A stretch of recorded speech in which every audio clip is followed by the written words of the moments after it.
Okay, I got it all. More like a wibbly wobbly, timey-wimey. Timey-wimey. Oh, God, speaking of Doctor Who, Catherine Tate had to cancel her appearance at Planet Comic-Con. I'm so sad. Oh, that does suck. Scheduling conflict. No, we're getting to the last few weeks, so this is when it happens. The heroes cancellations. However, Mother Helen Hunt is gonna be there instead. I'm just like, you know what? You win some, you lose some. Your mother is mothering. Mother is mothering. I can't wait to ask her about Twister. And on that note, let's start before I completely lose my train of thought. Hello, everyone, and welcome to episode 13 of our Star Wars campaign, Legends of the Old Republic. I am your host and storyteller, JMKitsune, and I am joined tonight with our cavalcade of creative... I can't think of any more C. Damn it, I actually thought I had something for that. Never mind. Joined with the players of which tell the story. It's been a while for us, so I'm going to give you a longer than usual recap, because schedule sucks. Well, for you, it's been only a week. For us, it's been like, what, 3, I think? 3 weeks since we last played? It's been 84 years. Yeah, we'll go with that. So yeah, let's have a little bit longer. Dead. Let's give it a little bit of longer previously moment, just to get everyone back on their toes. In our last chapter, Sami took a chance to visit the homes of 2 children she had met briefly when Starbound Squadron first arrived in the city. Learning their names were Salwa and Ali, and their mother Miriam. She spent the morning having breakfast with them, getting to know them a bit better, as well as learning a bit more of the situation in the city, and coming to conclude that while things were about as bad as they've been learning, she started seeing the personal impact the occupation's been having on the citizens.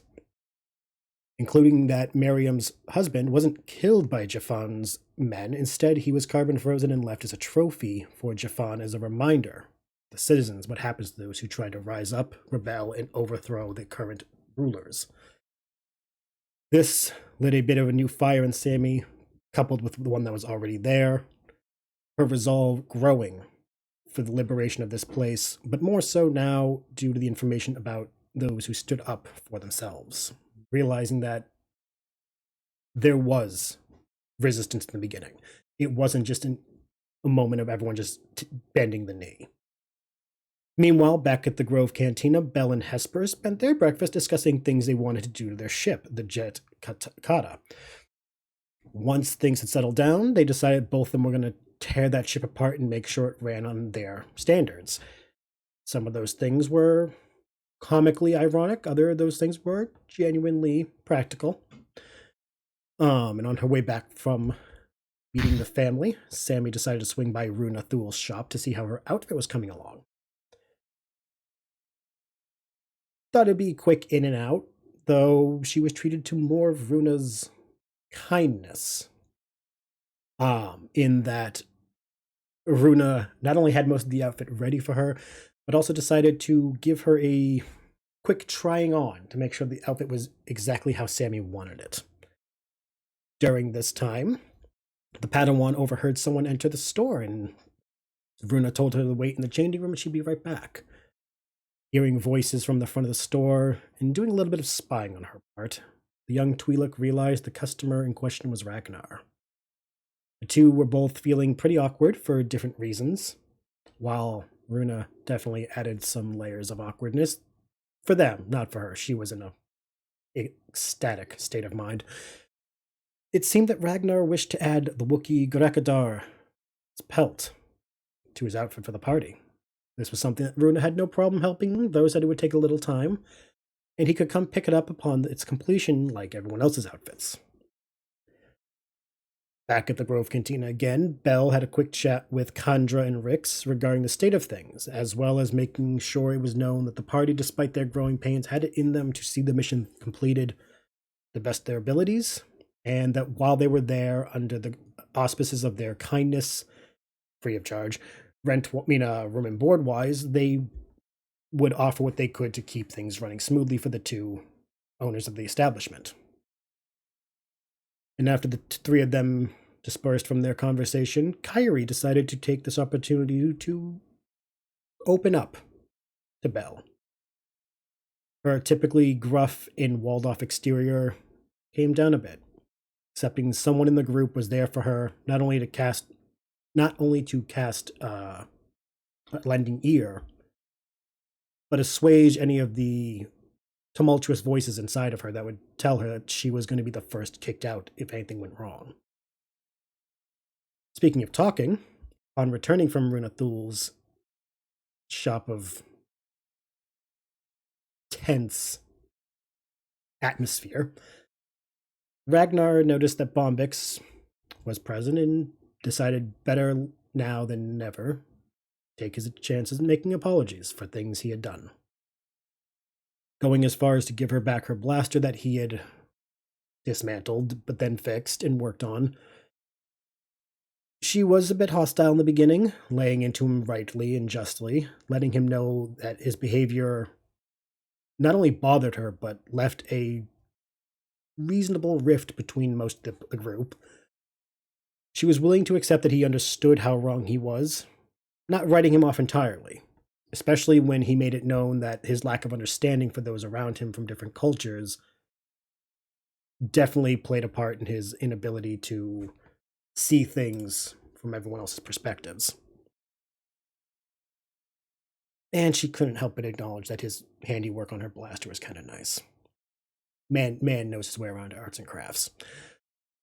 With only a day and a half left to go, the party seems to be doing what they can to not only unwind the tension that has been creeping up on them, but also centering themselves in the reality that within a short time, Turia, the Hut's celebratory gathering for them, will put them one step closer to finally meeting this Jafan, the man who stands on the neck of Gaul. That alone does leave a bit of uncertainty moving forward. That preparations can only be done so long. We are coming to a point where all best laid plans will come to rest.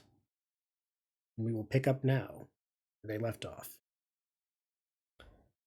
All right, which one of you nerds wants to go first? Oh God, we didn't think of this far ahead.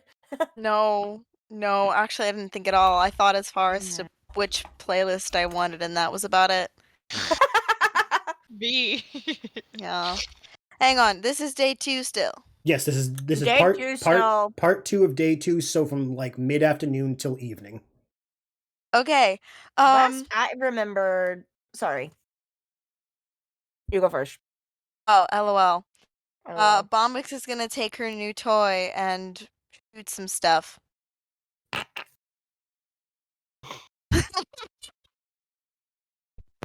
Sorry, one more time. What did you say you wanted Bombyx to do? I Mitch fucking tipped out at that. I legit like looked away for 3 seconds, and apparently that affected my hearing. Can you repeat that? You know, I'm gonna say it exactly the way that I said it the first time. I'm not gonna make any changes. Bombyx is gonna take her new toy and she's gonna go shoot some stuff. That's what I thought you. That's what I thought you said, but you said it with such like matter of fact speed. I was like, wait, that's not what I heard, is it? No, I Okay. meant that. No. I didn't think it could mean anything else until after I said that. And that's why I paused. I'm oh. like, wait, hold on. Can you repeat that, please? Especially when everyone started laughing. I'm like, hold up. Did I miss like half of what you said? I'm like, maybe I should. Toy. Yes. Toy being the gun. Yes, the blaster. Yeah, the blaster of which Ragnar spent hours painstakingly crafting to make it look pretty because he knows. After he stole it from me and broke it. He feels awful. Yeah. But yes. That man's lucky he can do arts and crafts. I mean, gotta have his ass for breaking apart my shit. I can steal people's boots, and people can't steal my guns that I can't use. The moral of the episode, if I'm shooting at the right shoulder. Clearly, the moral of this episode is, guys, before you get involved with any woman, platonically, romantically, or sexually, you better be sure your arts and crafts skills are at least an 8.5.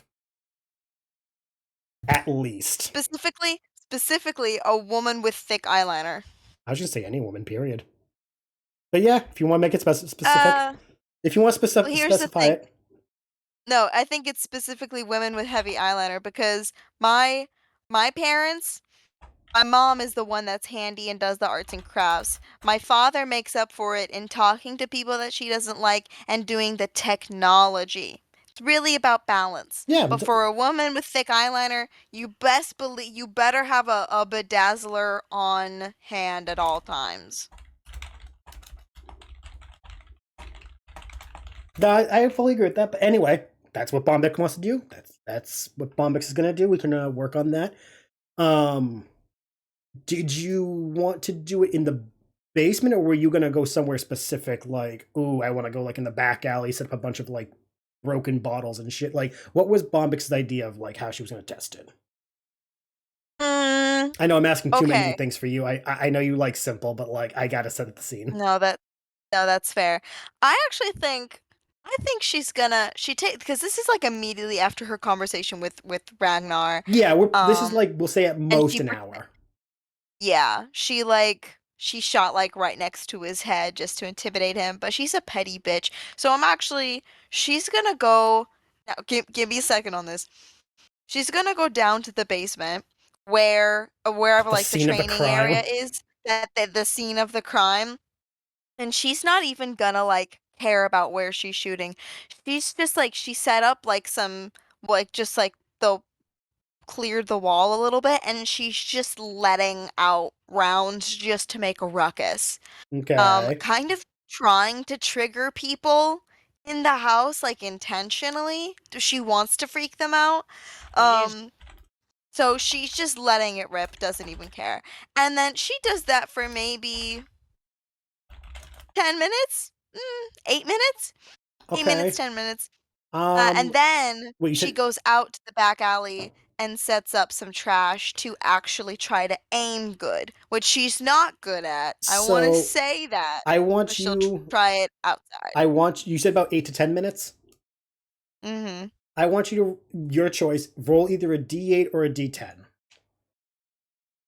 I was gonna say Um, Bombyx just single-handedly decreased the price of rent in this particular neighborhood with that amount of Sure. blaster shots. Not only that, not Yeah. only that, but like you're probably adding to Kendra and Rix's like gray hair collection. Probably. The amount of gunfire going on in their establishment in the past week is probably more than they ever thought would happen. Yeah. Gotta keep people on their toes. That is a 6. All right. For it takes about like we'll say 5 minutes before anyone reacts, but the reaction you get is there better be dead bodies down there with you, or I swear to God Almighty. Who is this? You can't tell from Who where is you this? are. You can't tell from where you are because it's like a muffled voice. Oh, No, okay. no, Sorry. yeah, Continue. after you hear it, there's a pause. Stomp's coming down, and Rix bursts the door open. Okay, at least no one's injured. Are you If only. if you're trying to do something, can you not ruin any of the merchandise? I just ask because we are still running a job here. She'll look around at like where you've been firing, and she'll like kind of like take in your presence and go, we got a bunch of empty bottles we get rid of. If you want to set those up out back and just practice on that instead. Fantastic. She'll point to a bag behind you and be like, take the bag, set them up out back. Just don't hit our walls, hit the neighbors' walls. I'll do my best. That's all I can ask. And then she'll stare at like the wall again. And after you're done, can you please clean up the scorch marks? No, and then goes and grabs the backpack. Walks away. Hold on. You gotta deal with the thing. What's Bombyx's AC again? That's a good question. I just need the AC, that's all. Hang on. I always forget where this stuff is. It's formatted differently than what I'm used to. No, it's not bad different, it's just different. Right. And I think that's the problem, is like Okay. it's just different enough. Right. I don't know. I'm going to assume what Where do I find it? it should be near your health.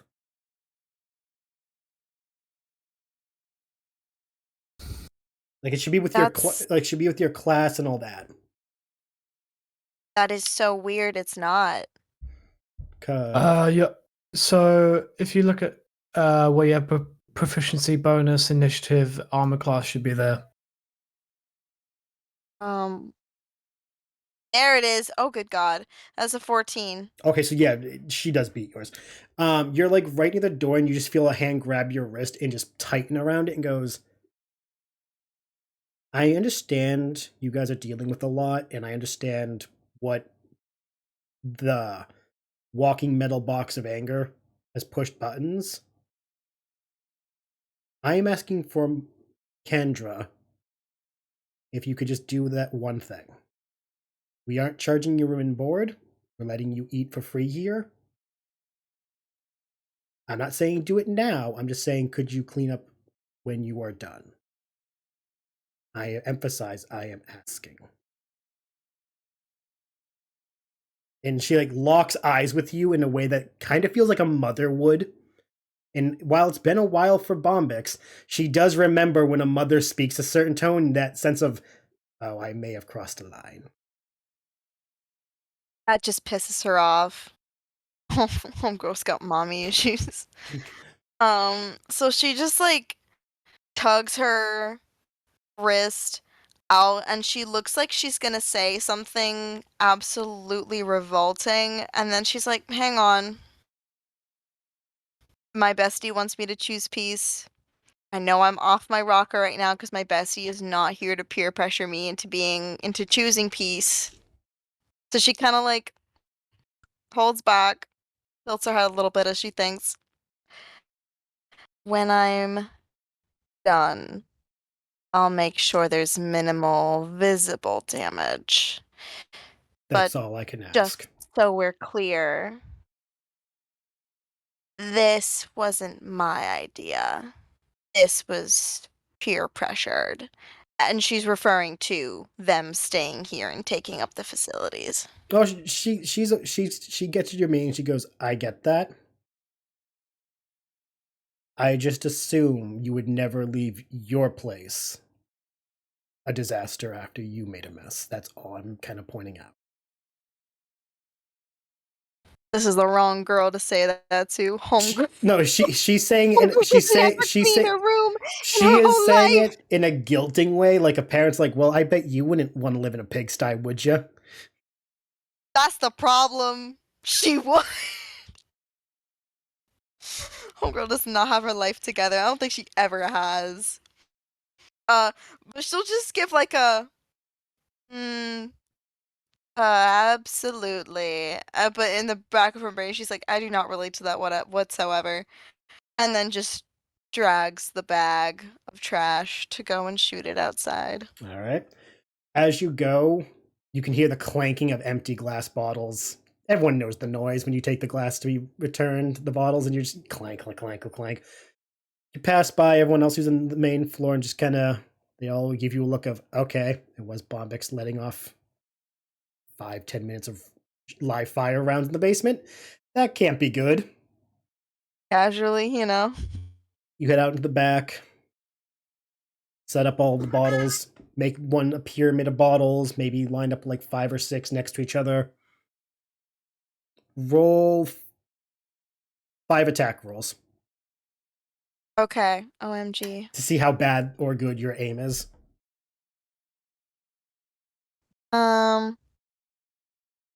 Okay. I'm trying to find my gun to see if anything. I think you have a +2 now, I think it was. I don't recall. I think Ragnar said it was a +2.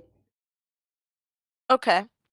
We'll go with that, and then if I'm wrong, it's just for if it's just for target practice, it's not really the end of the world. Yeah, it's not pressing, not for this moment. Yeah, this isn't like actual combat. This is just like blowing steam. Okay, 5.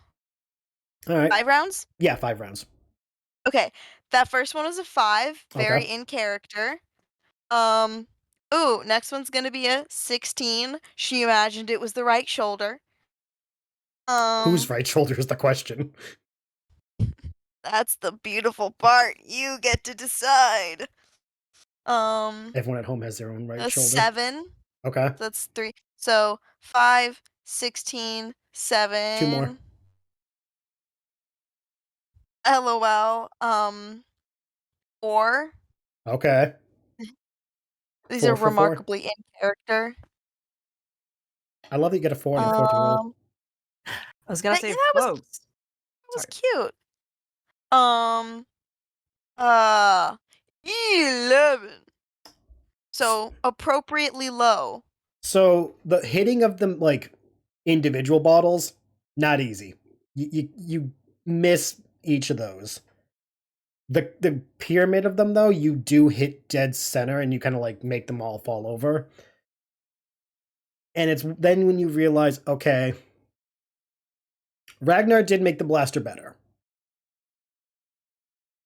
However, you now realize, oh, there's actually like a kick to this now. Mm-hmm. Now it's not just oh god, what is it? Anyways, now it's a user error. Oh yeah, Now it's a skill issue. yeah. Now it's you're coming to realize, oh, before when it fucked up, it was the blaster. It might not be the blaster's fault anymore. It might not be the blaster anymore. Yeah. Okay, could I do a little something? What would you like to do? Just as Bombyx is realizing that this is a skill issue, she's like, damn, I'm really not good at shooting things. Could she focus her energy into what she is good at and make the remaining glasses and bottles shatter with the force? Just for sprinkle. Yeah. Would you want to use one of your abilities, or is this one of those just like you just want to throw your hand out and give it a throw? I don't think I have an ability for no, this. that's what I was Let me asking. Do you have an ability of which that would fall under before we go to do sprinkle, or would this be an actual Wait. would this be actual sprinkles or just like artistic sprinkles? Actually, hang on. I think I do have break. Hang on. You See? inflict 10 force damage to an object you can see within range that is not being worn or carried, generating an explosion of sound that can be heard up to 100 feet away. Even if the object is not destroyed, small shards of shrapnel fly at creatures within 5 feet of it. Each creature must make a dexterity saving throw. On a failed save, a creature takes 1d4 kinetic damage. LOL! I forgot I had that! Let's hope you're not within 5 feet, otherwise you're gonna shrapnel yourself. I'm okay with that. Do you want to use break, or do you just want to like flick your hand and be flavorful? Oh god. I know I'm asking the dumbest question of someone who's chaos incarnate, but like I'm making you choose. I don't know what's gonna be more zesty. Force people. Which is everyone here right now. Yeah, I was gonna say in this call, it's all yes. You have 3 voices of reason. Oops, all force users. What's gonna be more zesty? Just like doing something for flavor, using a force ability for flavor, or using an actual force thing that I have in my arsenal that will guarantee work. Honestly, Claymore that shit. I was gonna say go full tilt. I love how so far we're 2 for the chaos. Just make sure you're 5 feet away. More than 5 feet away. Otherwise, you're gonna fucking Claymore yourself. Does the husband have an opinion? I don't know what that opinion? means, but okay. I don't know. I don't think he's here. He's currently fighting the Bostonians. He's busy. But sister, He's what does thou say? currently walking along with his dog and looking at some kind dog of meat. We all love dog meat here. A broken railroad track. That's just Boston. Oh, okay. So this is actually casting time is an action. Yes, I would say you could instantaneous. You could just throw your hand out and do it. That's why I was asking which do you feel better with, the attempt at it or the actual no, I'm just gonna full on do it. Oh yeah, she's just gonna full on do it. Okay, so just can I roll for shrapnel? Well, first of all, mark down that you're using the force ability because you are using it. Okay. Yes. Describe how you cast break. Like, Oh my god. what is what does a Night Sister casting break look like? Oh, guys, Closer by 9 Inch Nails is playing in my ears right now. This Good is song. so good. This episode to you is not brought to you okay. by Nine Inch Nails, though. No, it's not. Unless they want it to be.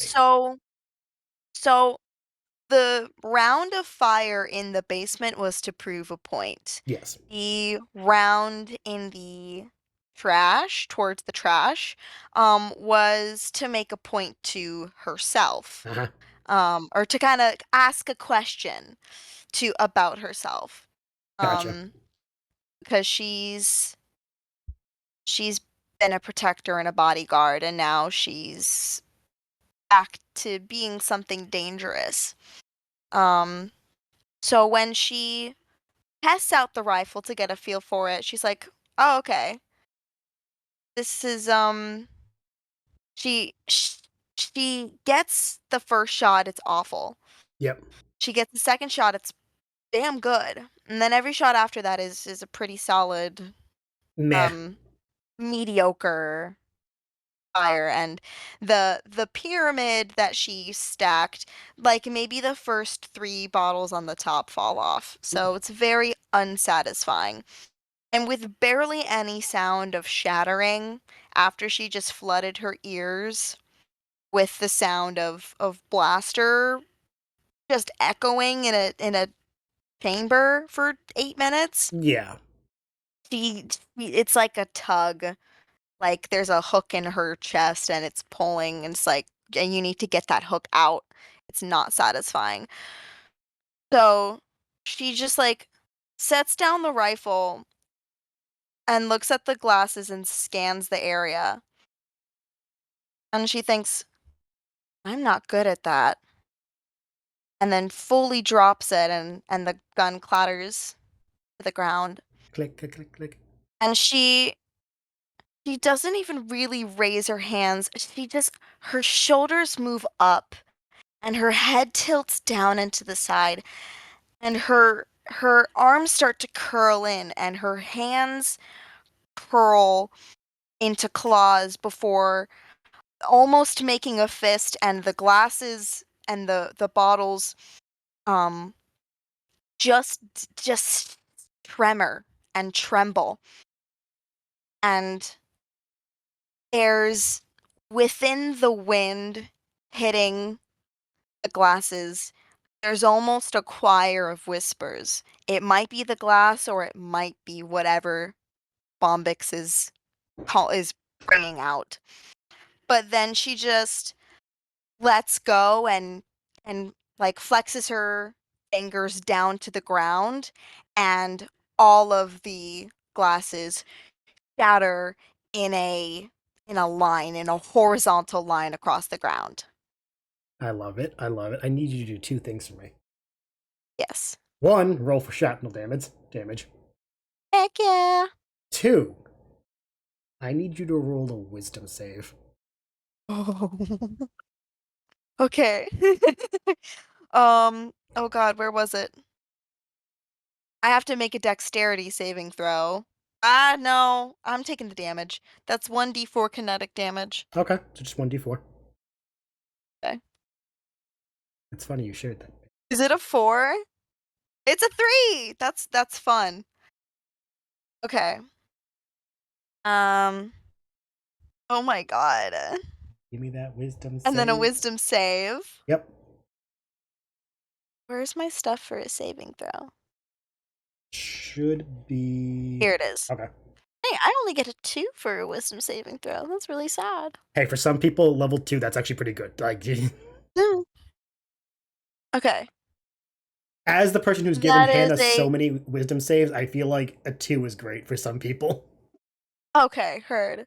That is a 12 on the dice plus 2. A 14. So it's a 14. After the bottles shatter, there is a brief moment where they kind of don't fall. Like the shards of glass are just still in the air. The best way I can describe it for those who've seen it in X3, after Phoenix murks the living fuck out of the lake, everything's just kind of floating slowly around.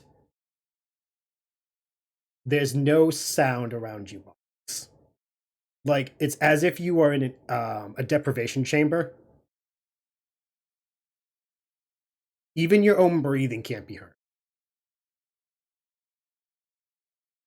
What you do hear, though, is sudden, like from a distance,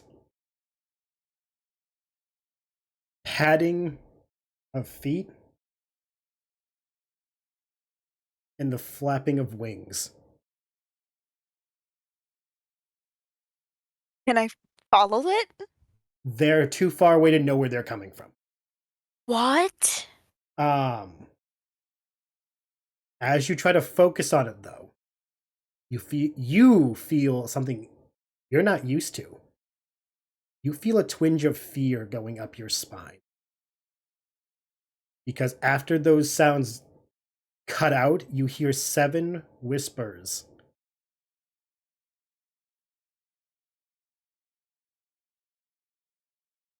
Like 7 individual voices in the back of your head.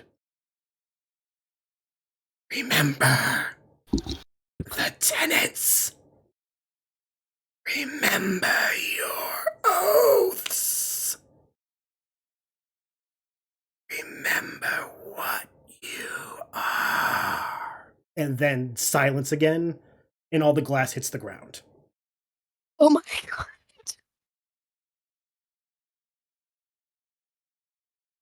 Oh my god. Oh my god. Oh, I feel like Bombyx at that moment gets like I don't know, is it vertigo? Just this like world spinning dizzy. Funnily enough, yeah, vertigo would be the appropriate reaction. Yeah. She just gets that.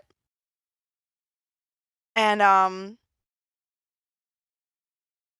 she stands there for a long time.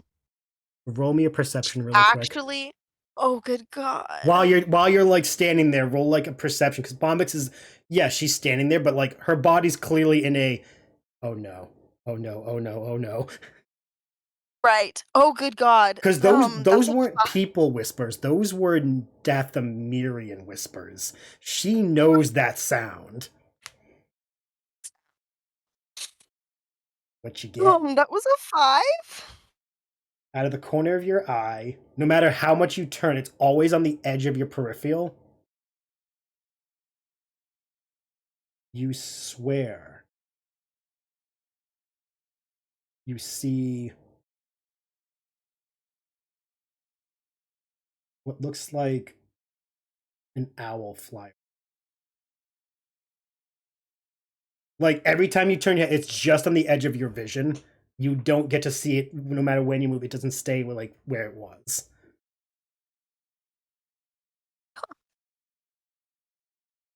She oh god. She's gonna oh wow. Oh wow. I want to Okay. stress that for the record. Off table. You asked for this. You asked for this. Just saying. Back to table. He's gonna do something that she hasn't done like since she was a kid. Okay, go on. She's gonna like she keeps like looking and moving her eyes, and when she realizes that like it's only in her peripheral, she just like kind of fawns and reaches her hand up to her cheek, and she traces sort of methodically on her tattoos. Okay. Because those were one of the first tattoos she got with the Night Sisters. Specifically. Roll me a So- roll me a d6. What the hell? Well, because you're tapping into it like you're trying to center yourself. Oh my god. I told you were doing legwork today. You think I was joking? Oh my god. So I got a 5? Earn your Oscar, Selah. Earn it. That like the padding of feet you heard before on both ends of the alley. You hear it echoing back and forth, like almost like 4D sound, like one side as it gets faint, the other side, then back and back. Every time you look over, you see on one side like a vulpine creature. On the other side, almost like a coyote.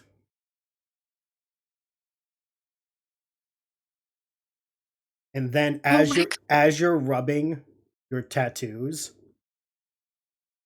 right on like the edge of your hearing and then like cause you to twitch, you hear what sounds like a serpent.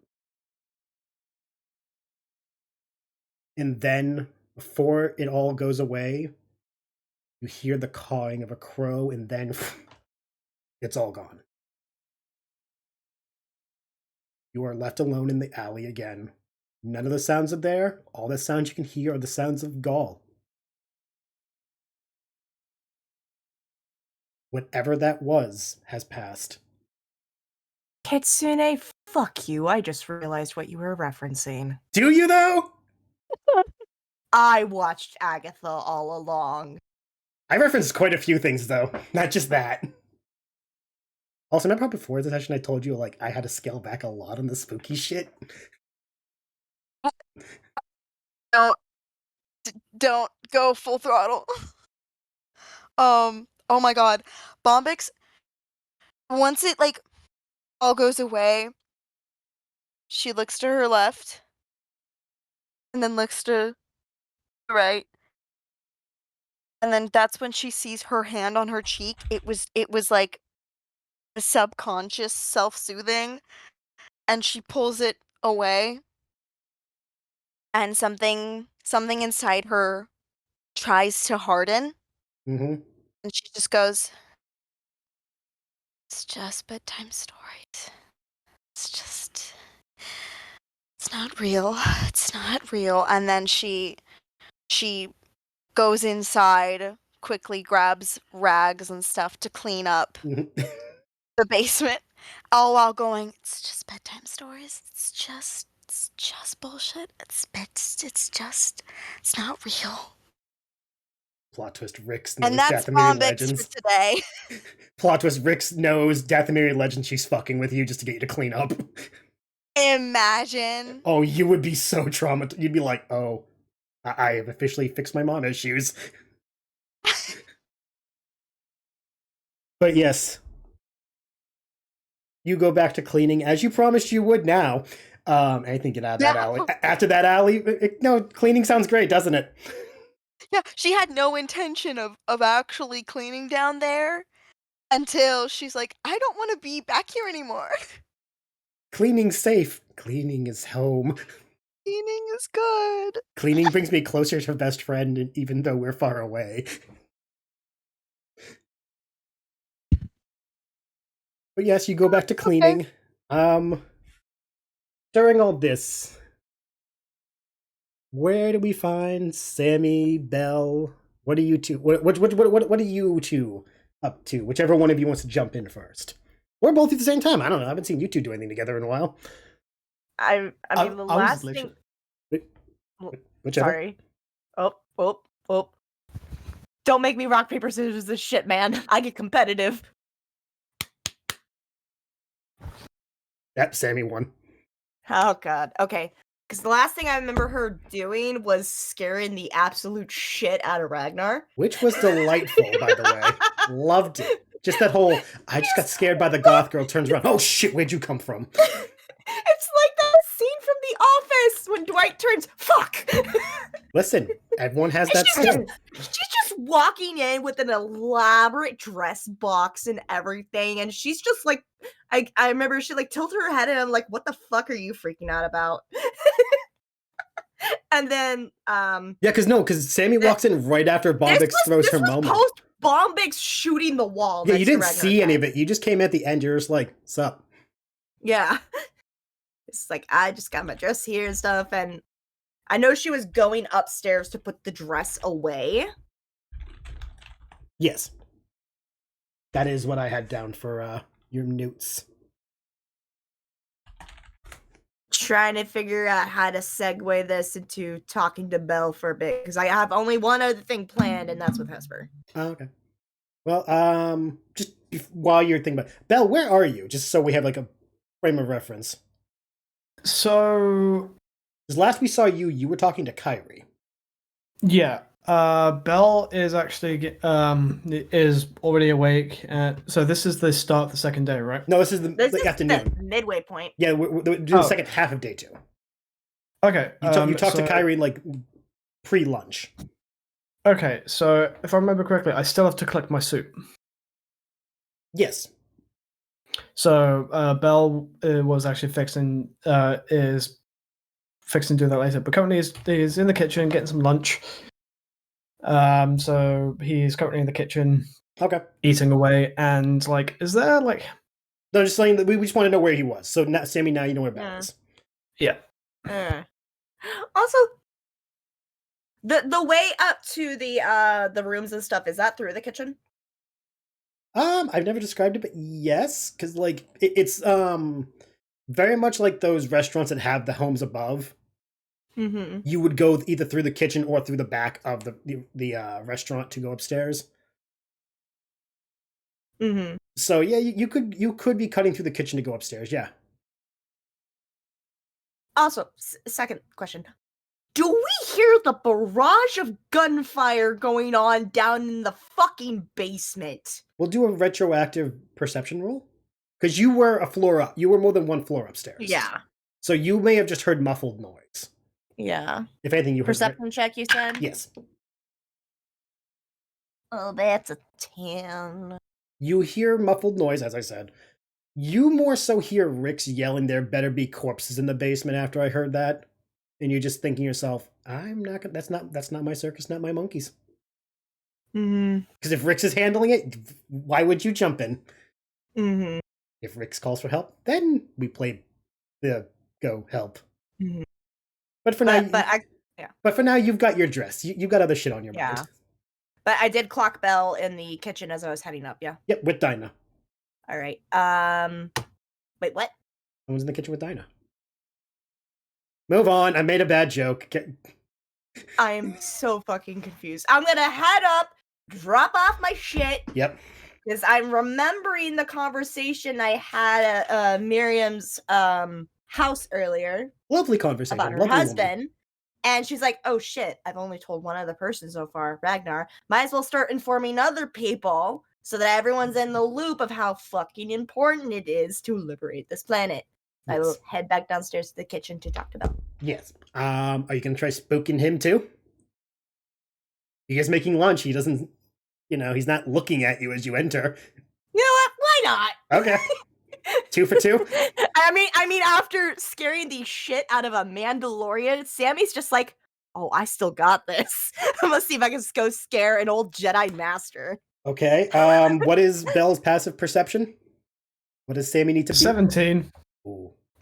I need to be a 17 in stealth. Yep. Mm-hmm. Oh, this is fine. I'll be fine. I've got this. I will. That's not the tower, you I slut. will say, though, because he's making food, I will give Sammy advantage, because I'm assuming it's noisy in the kitchen. I don't need it. I rolled an 18 on the first roll. That's a unnatural 20. Okay, you were able to get up right behind him without him noticing. And while you are small,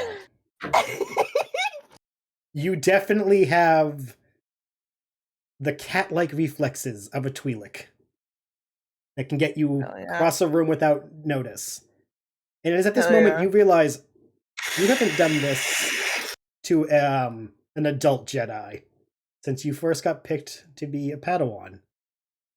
This moment does not come often to you. Yeah. You shouldn't squander how you behave. But the urge to just do it is there. Mm-hmm. How do you take advantage of the moment?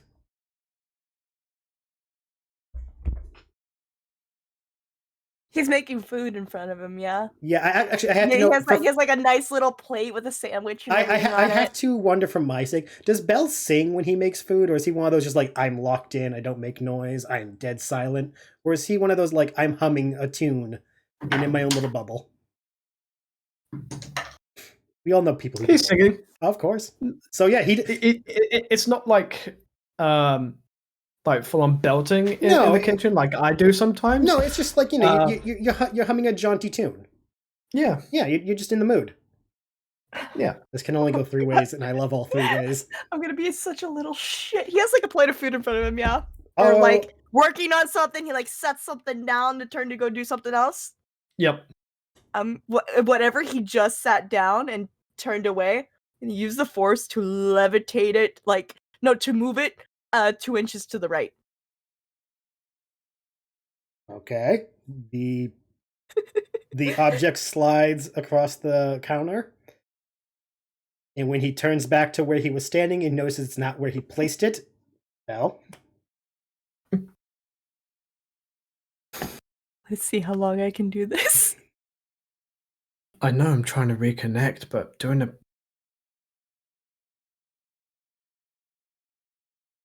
He says this out loud, by the way. Yes. I want to make this clear. He says it out loud. I know I'm trying to reconnect, but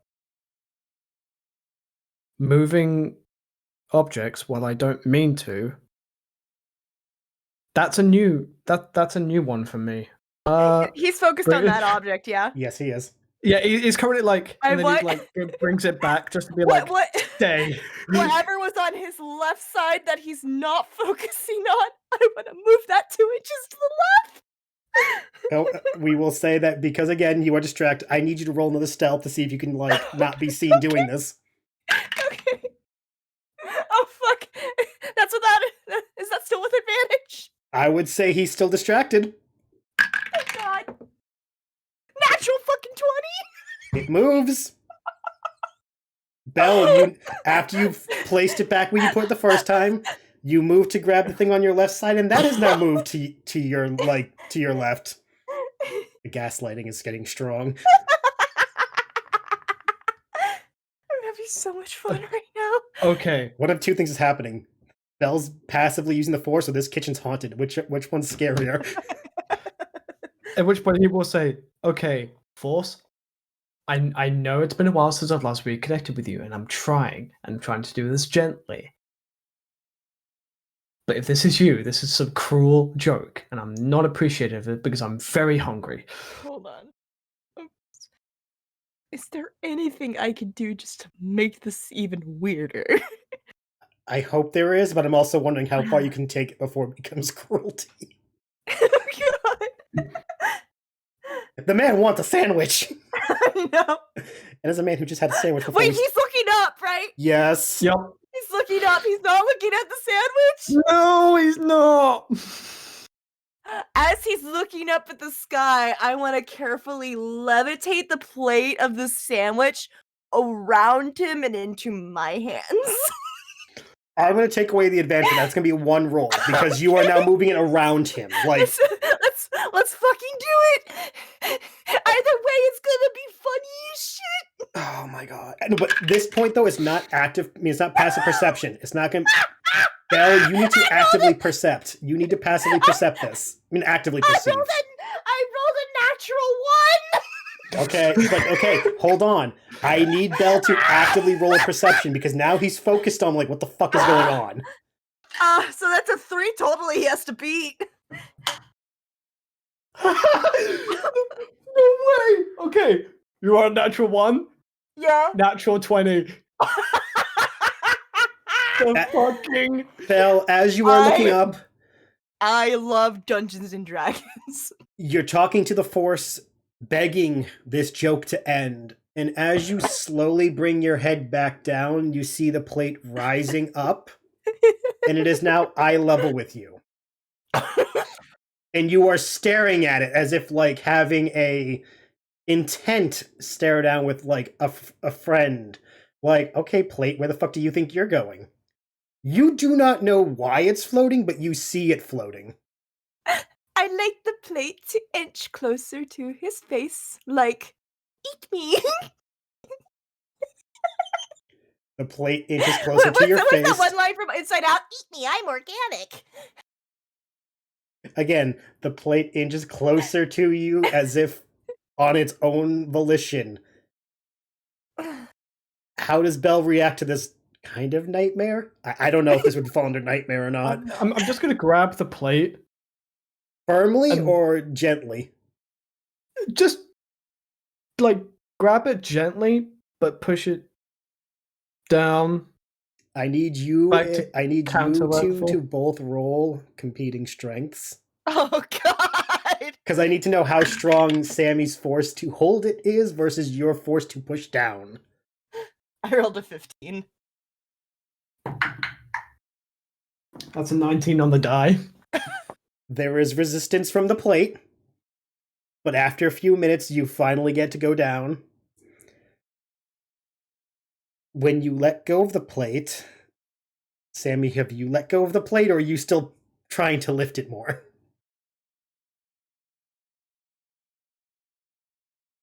I'm picturing that scene of the guy with the balloon who's... I let it go. Okay. When you let go of the plate, it stays on the counter. Then all you hear behind you, Bel, is... It's at this moment you hear the cackling of a... The cackling reminds you of children that you haven't dealt with in decades. She's like wiping tears from her eyes. She's laughing so hard. I got tears on my eyes. I don't know about Sami. I am crying from laughing from this. So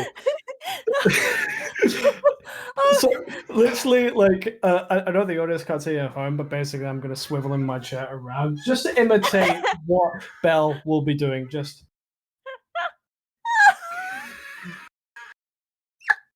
picture a man, not in a while. Audience, picture a man slowly turning while holding a plate and just staring as if to say, the fuck are you fucking with a man and his lunch for? Have you no respect for lunch? You know, Kodo used to pull this shit. Who do you think I learned it from? You know, I was wondering, but then I realized who your master is. Puts the plate down quite forcefully. So, how can I help you today, Sami? That carried the same energy of that was a 48-inch plasma screen TV. How can I help you? How can I help you? You must be the great This is Alucard. $5 million. Stop. Yes, it is $5 $5 million. million. Like, hold on. Paige has to contain herself. You have to admit, though, that was a little funny. Sure. Sorry, sure I just managed to scare the absolute stars out of Ragnar just now. I just walked up behind him. Wait, you did what? I literally scared the stars out of Ragnar like a few minutes ago. All I did was walk up behind him. Okay, I'm proud Also, of you I'm for that one. surprised to see him out of his room so soon, but we can come back to that later.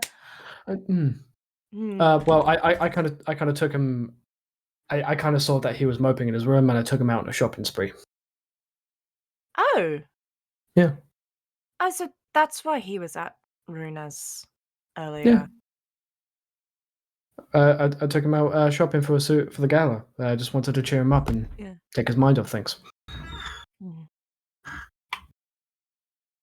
Sammy's now remembering that Ragnar brought in a whole fucking Wookiee pelt. Yep. And she's just like, ooh, do I tell Bel about this? You see like a look on her face like, ooh. What's that look for? I'm debating whether to tell you or just let it be a surprise. You know, I'll let it surprise me. All right. Well, here's joking, floating plates, and everything aside. I've got some intel. I figured I've already told Ragnar because I ran into him. I'm gonna pass the word along to everyone. You were the next person I saw, so I figured I'd tell you. Do you remember those 2 children I ran into on our first day here? Yes, I do. I decided to stop by their lodging. Met with the mother and everything because it's only seen children having to beg for credits in the street, food, Mm-hmm. and we definitely need to do good by this planet. Remember how Vina mentioned that Jafon was keeping elders and like city leaders hostage on his station? Yes, I do remember. Miriam, the children's mother, her husband is one of those. Ah.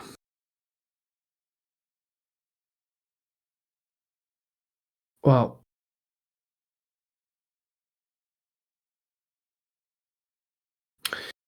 So I'm hoping that after the events of the past 24 hours, we can at least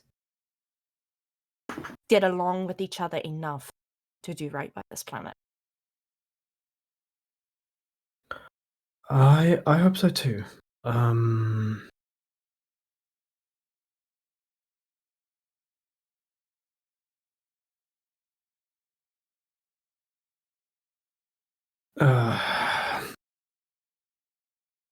I just want to say for like I- correlating time stuff, as you two are talking, and when you have that moment, you just see Bombyx walk by with a bag full of trash. I can imagine like the two of us like see that and both of our heads are turning out at the same time. Like, Just I want to line up the timeline of like as you're doing this talk, Bombyx just walks by with a bag of trash and just grumbling something about, oh, let make me clean up after them. And then she goes out in the back, and you guys are just like, okay, that just happened. Back to the moment. I love whenever this happens. Listen, timelines converge. Not always in a good way. all right, that just happened. I don't. Yes. Anyway, Just a side point. Do we agree that we don't want to know what was in that trash bag? I 100% agree with you. Good. Then we won't mention it Good. to anyone ever again. We are on accord with that. Good.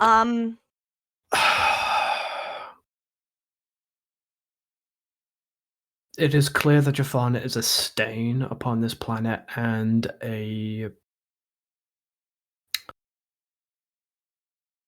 something that needs to be eradicated.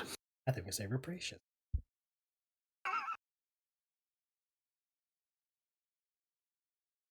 Agreed.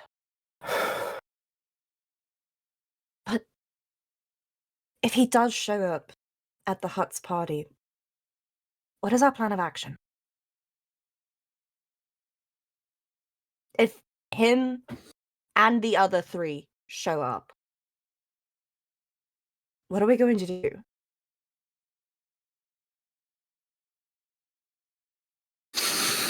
I don't think a gala is the right place for confrontation.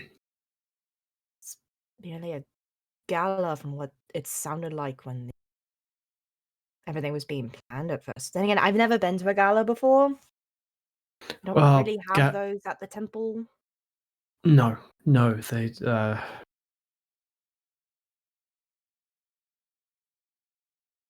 I don't think a party like that is a place for direct conflict with that. So maybe we should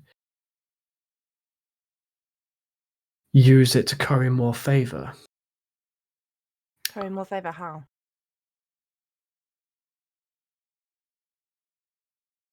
You know me, I want as little from that hut as possible. No. Maybe not curry favor from the hut. But maybe Jafon directly. We killed one of his enforcers. He might need a replacement. Or replacements. So, posing as his foot soldiers. That's gonna go very well. Trying to make connections with right now, and I've made promises to.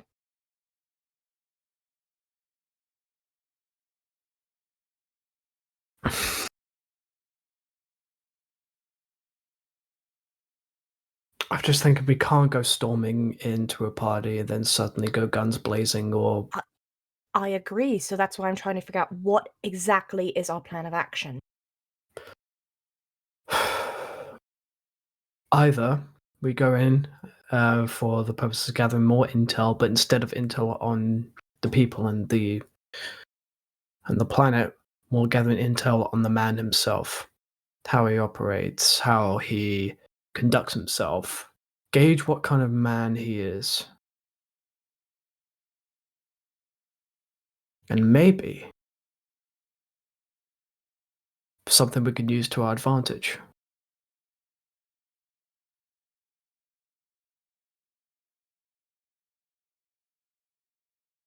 Do you have a point there?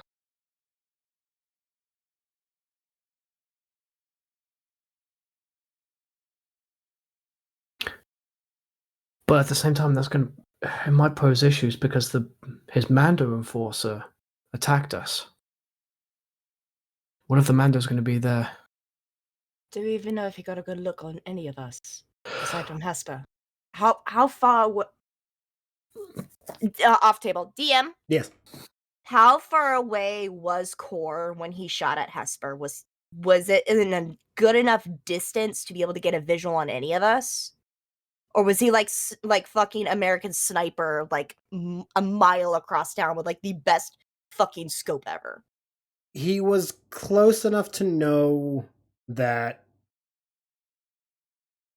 he knows what Hesper looks like, and he knows what he knows two of you wear Mandalorian armor. That's all he knows. Okay.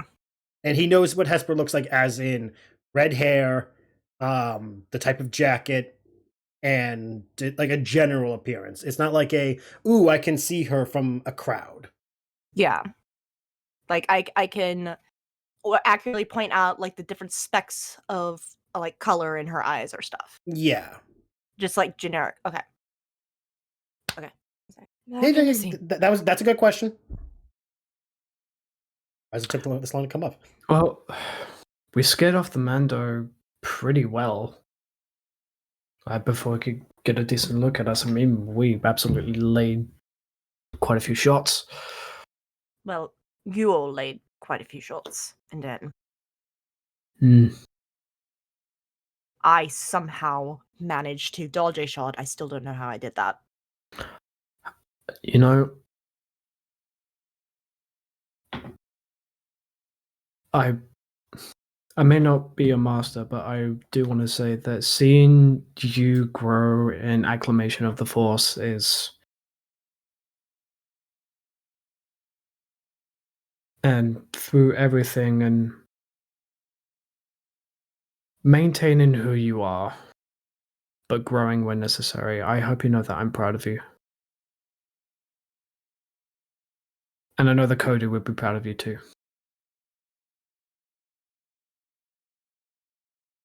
Funny enough, that's what Master Vuk said when I called her earlier.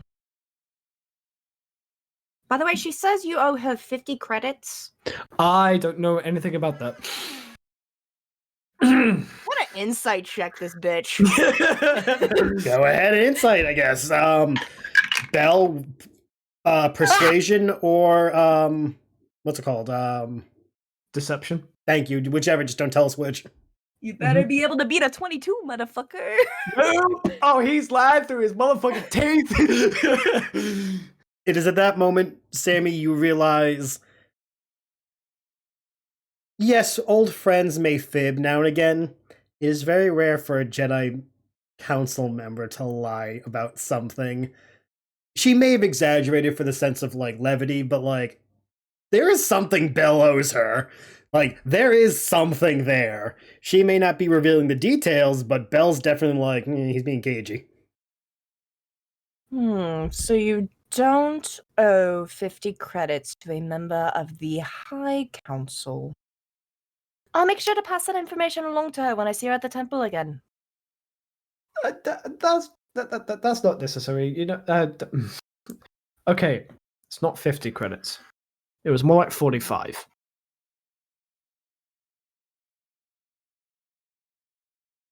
I'll have to check with her again.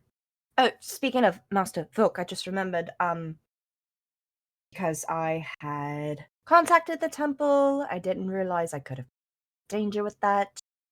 She recommended we get a scrambler.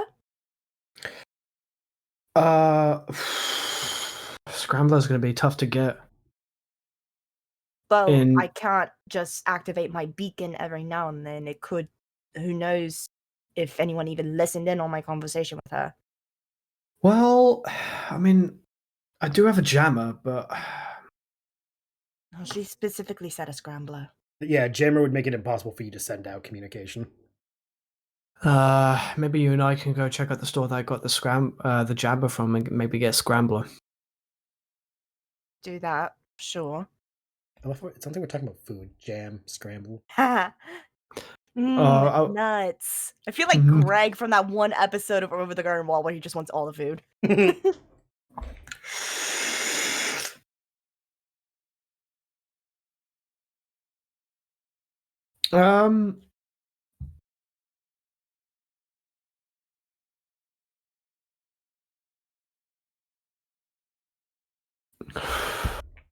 Pop down to that store, get a scrambler.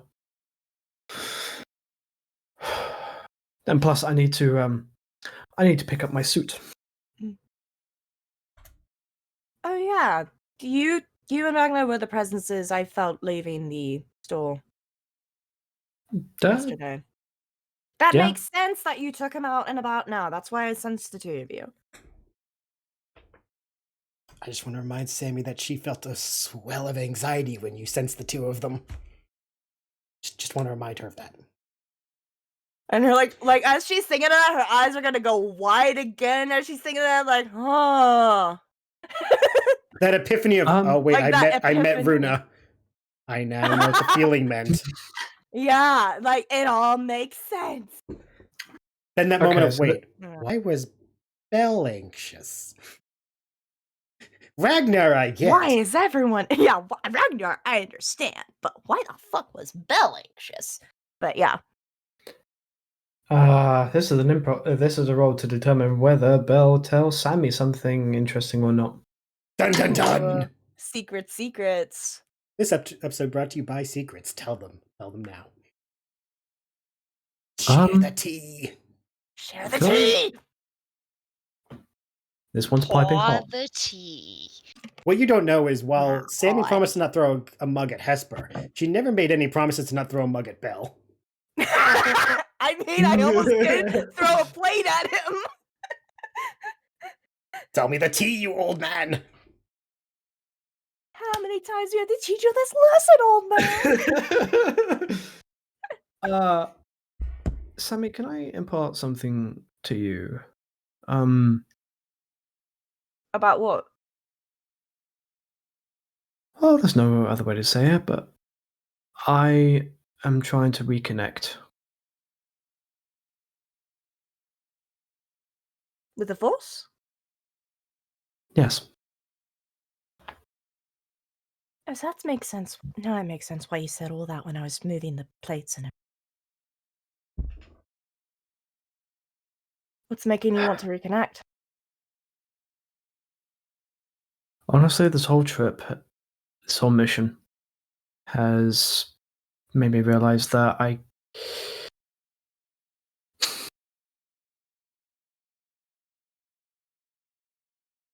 the memory of my lost Padawan, talking about it, it's been years since I've last talked about. And I don't want to live in shame anymore. And I think part of that shame was my view of the Order at the time.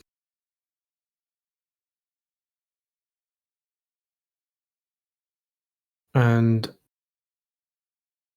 at this moment in time,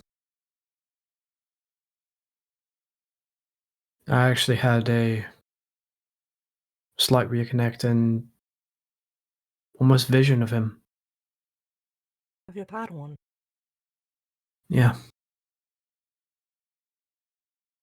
He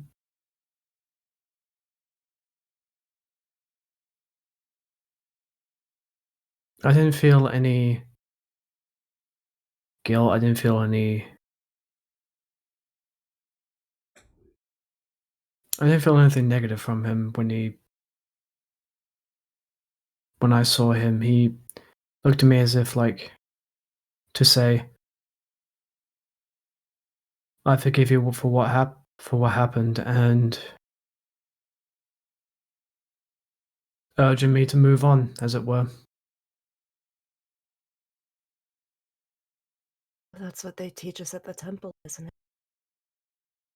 Yeah, well, it's been a while since I've.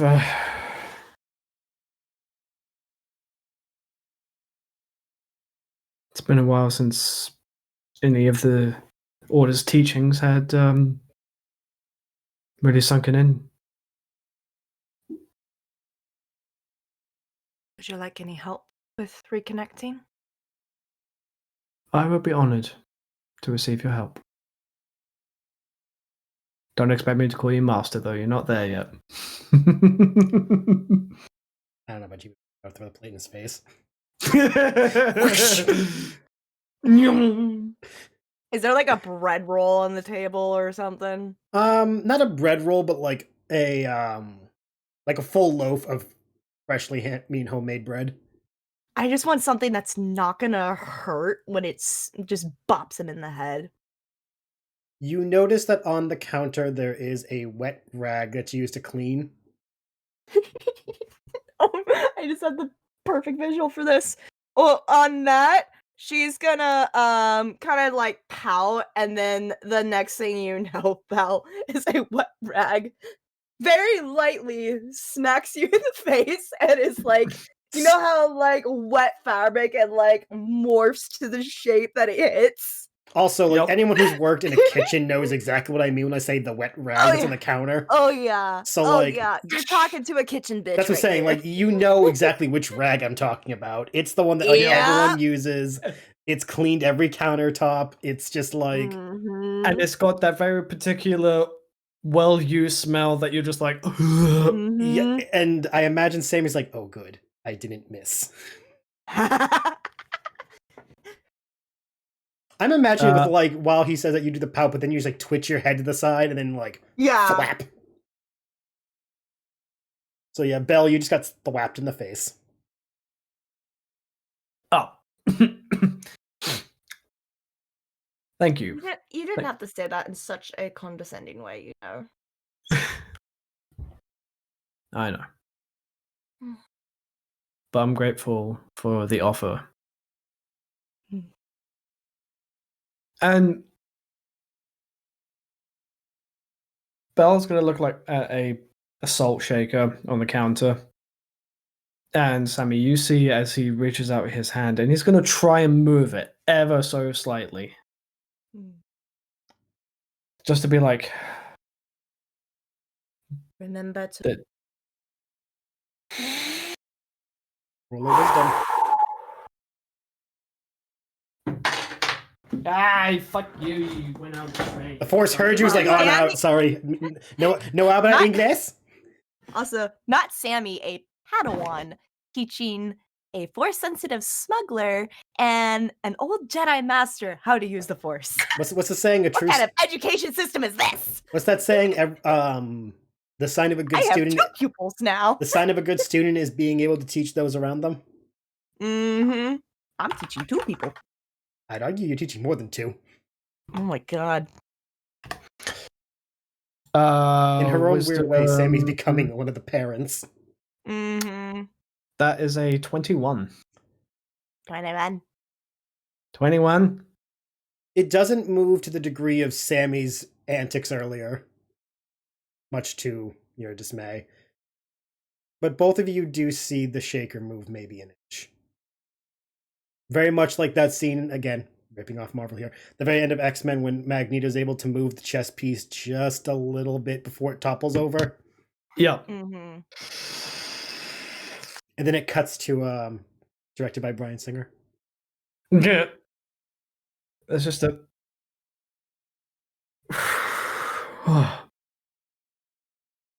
that's gonna take some getting used to. Going to take practice. Yeah. Well, I'll let you get back to eating your sandwich.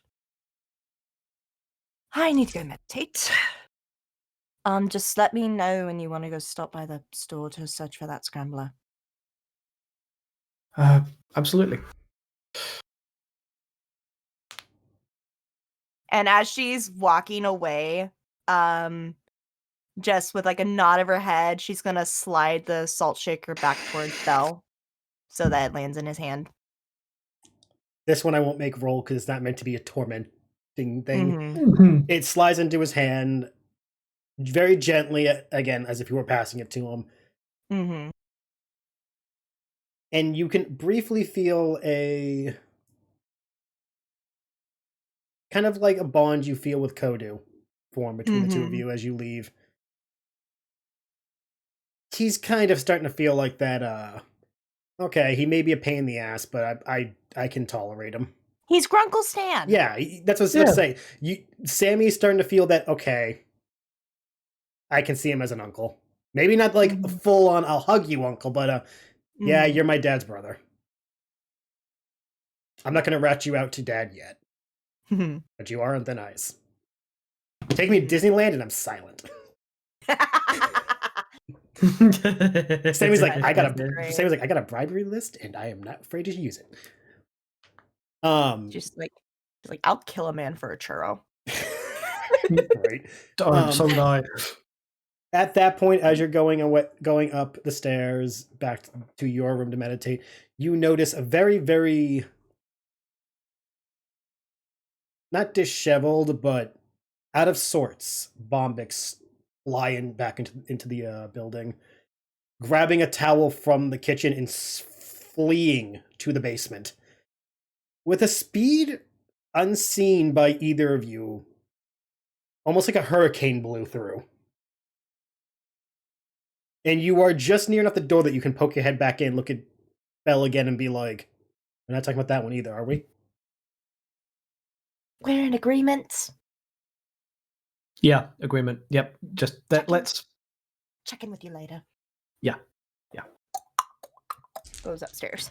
And on that note, we will take a quick break, come right back, and then we'll do the last part of the day, getting to Hesper, and then getting to Ragnar. So for those at home, you will miss nothing. For those of us here, get up, stretch your legs, and do the break timey things. We'll be back as quickly as possible, because go piss, girl. We're actually in a good pacing here. I don't want to ruin it. BRB, don't go away. All right, welcome back, audience. Okay, yeah, I did hit a pause. That's good. That would have been awkward if I didn't. Not gonna talk about how I fucked that up last week. Anyway, technical difficulties are always a thing. Thankfully, not tonight. We are back. When we left, we got to witness Bombyx having a moment. Mysterious stuff. And we got then to see, on a more lighter side, Sami getting more in touch with her mischievous and lighthearted nature before having a deep connection with Bel that I would say was definitely overdue for the pair. Despite the awkward, we're not going to talk about what we just saw moments that punctured the beginning and the end. We don't talk about Bruno. No. Listen, whichever you first draws that we don't talk about Bombyx while Bombyx is in the back doing something fucking shady, I'm not going to say no. I'm just going to say it's canon. If I could fucking beat art block right now, I would have the artwork ready for y'all. If any of us could animate, I would be the project of the week. I wish I could animate. Mood. Oh, the God. amount of stuff, the amount of scenes that I see in my head that I could put on paper. Right? It'd be so nice. The amount of stuff I wanted to animate for GKC as well. Oh my god. Yes.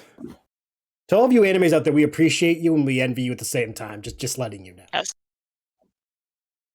Share your gifts to the gods, please.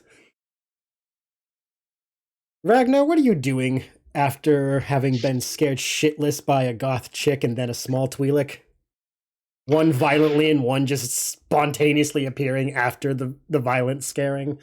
Because we know you went to your room.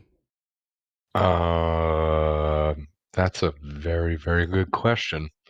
Because we know you went to Runa's, we know you asked about the pelt.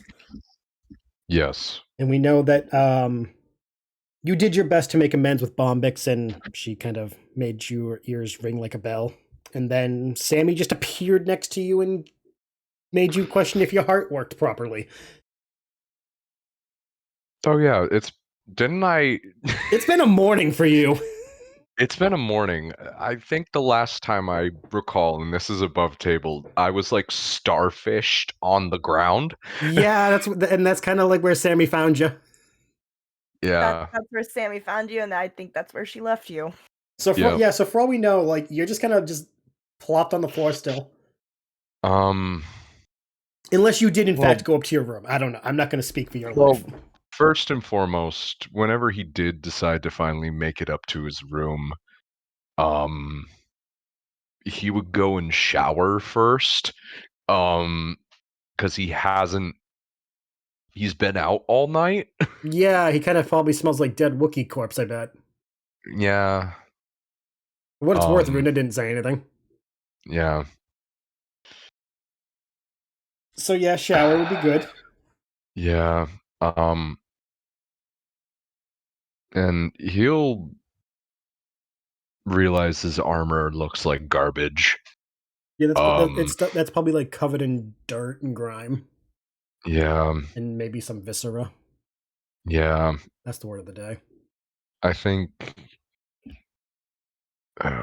he just looks at it and is like, man, I don't really want to clean this myself.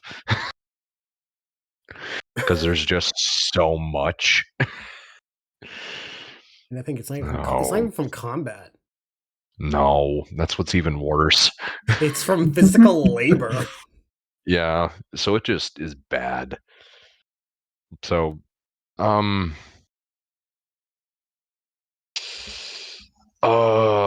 before he like gets to the shower, because unfortunately he also doesn't have really any other clothes other than the armor and the soon-to-be suit. Perfect, actually, moment. As you're heading towards the bathroom and have this revelation, you do see Kendra walking by. And she asks if there's anything she can help you with while she's, up and about. Hello. Morning, afternoon, whatever time of day it is at this point. Are you having a rough day, or did you just forget how time works, dear? It really, yesterday has not stopped. Yesterday is today and might be tomorrow, who knows? She kind of gives you a concerned look and tilts her head. I don't judge, but are you on spice right now? No. Oh, okay. You sound like you're high, that's all. No, this is... I think exhaustion? When's the last time you slept? Tell me you slept last night. It was 2-ish days ago, I think. Okay, just off table. You need to mark down exhaustion points then. Yeah. I didn't realize it's been that long since Ragnar slept. Because it would have been... Because he went back to the Wookiee. Yep. Did he sleep after the actual combat session? I'm trying to recall. He would have, yes. Okay, so he's only had one night of no sleep. It's only been one night. Oh, okay. I was like, wait. I was like, did I miss something in my notes that you didn't sleep for 2 nights? Okay, so you only have 1 point of exhaustion. Yeah, I was like running through as well in mine, and I'm like, I think this is right, but yeah. You have 1 point of exhaustion, so all your rolls will be at disadvantage from now. Until you sleep. Okay. This can only go so well for me. Yeah. Isn't 1 level exhaustion just your ability checks, if I remember correctly? I don't mean to backseat DM. I'm sorry. It's either abilities or skills. Hold on. While I'm looking it up, you continue. Continue talking with the concerned bartender who's like, have you slept yet? It's been I've been awake for more hours than I've been asleep. It is, yes, it is all ability checks. You will be disadvantaged. Okay. Cool. I will add that into my conditions. There I go. For a refresher course, the 6 stages of exhaustion are disadvantage on ability checks, speed gets halved, disadvantage on attack rolls and saving throws, hit point maximum level gets halved. God, that's terrifying. Speed is reduced to 0, and then level 6 is death. Yep. So in D&D, if you miss 6 days of sleep, you die. Yep. It goes for humans too. Yeah. But yeah. That being said, all of you get some sleep. Yeah. So it's been since yesterday night, I think. Before yesterday night. I don't know anymore. I don't want to mother you, but you can tell me that I'm out of line. I'm gonna go downstairs and prep you some, like, relaxing tea. You wash all this, I don't even want to know what that is, off. Take the tea and sleep. For at least a few hours, or am I stepping out of line by saying that? You are not. Good. Do you have anything to wear besides this? Tell me you don't sleep in the armor. I don't sleep in the armor. Oh, thank God. That's... I do have a bar, at least. Thank God. But it's unfortunate. I just kind of sleep in... not quite fatigues, but... Her concern isn't going anywhere. It's kind of just like plateaued at, oh, you poor child. Yeah, Okay, here's what's gonna happen. I will need clothes if possible. Here's what's gonna happen. You go and shower now. Leave armor out here. I'm making your tea, and I will leave clothes out here for you to grab. You will change and go right to bed. Or something. Yeah, I'm gonna go make you tea, because, oh my God. Oh my Okay. And she kind of like walks off muttering concerned tones. And you kind of have a flashback to when you were a kid. Not to your mother, but to one of the aides of your family who would always panic whenever you and Rane would put aside your needs for whatever shit your parents told you to do, and it made you guys push beyond your limits.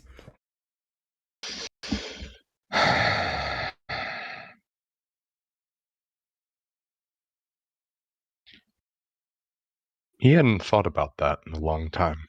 Of course he hasn't. He's been kind of busy. Yeah. I'm gonna make a roll. Oh boy. What kind of roll? It's a... Does he do exactly as he's told, like to the letter, or does he have some sense and sensibility because he is still mildly awake? It's essentially, is he taking off his armor like right in the hallway? Oh, okay. I was like, tell me he's not gonna go in the shower with the armor and just stand there and be like, wait, I did this wrong. I did this backwards, I think. Because I'm picturing him like midway through a shower, shampooing the helmet and going, wait a minute. That's not right. Fuck. Oh, that's not how that works. Well, I'm already here, so... Don't forget to condition it to the helmet. Gotta get that sheen. Yep. But I'm gonna roll to see if he like follows it to a T. The autistic in me loves the idea of following an instruction to the letter that gets to be a problem. Even or odd? It is, I would say, because today is what, the 11th? Go with odd. Okay. Odd is going to be yes, even will be no. Everyone in the room holds their breath, hoping for the follows to the letter. Not to the letter. Damn. He does have a little bit of sense and sensibility. Is it bad? I was kind of hoping that like, Sami just comes upstairs, going to meditate as a naked Ragnar just walks into the bathroom, just to be like, today is getting weirder and weird. I don't know what the fuck is going on. She doesn't know anymore. Between the Bombyx and now the Ragnar is like zombie going to the bathroom. It's just like, is today just a weird day for everyone? Yeah. So he'll take a Bombyx level shower. Listen, those are good showers. And just kind of like, it's one of those ones where you just kind of are existing in that space for a little bit. Are you like a chicken staring at the rain? For those who don't know, when it rains, chickens just kind of like look up and look at the rain with their mouths agape. There's just many deep breaths. Fair. For the first 10 minutes, it's just him under the shower, just deep breath after deep breath after deep breath. Non-problematic deep breaths thanks to a Twi'lek, I want to remind everyone. Very clear, crisp, non-struggling breaths.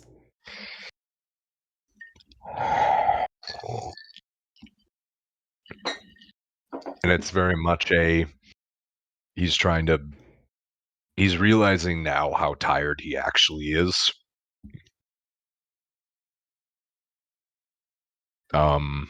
Does Ragnar go with scalding hot water, or is he more of like a lukewarm?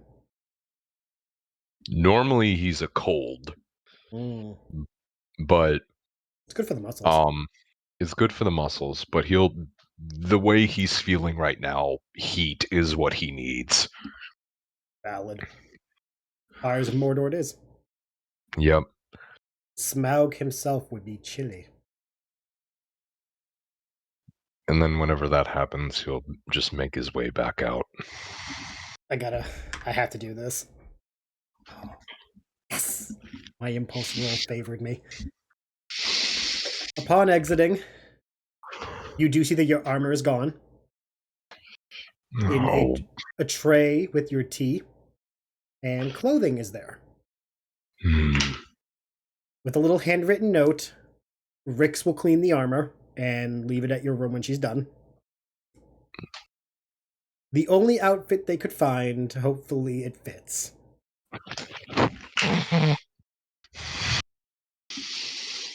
No, I sense fear.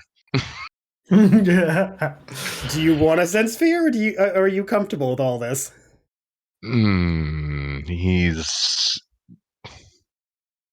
He has an odd feeling, but he also knows that there's not much else to do in this situation.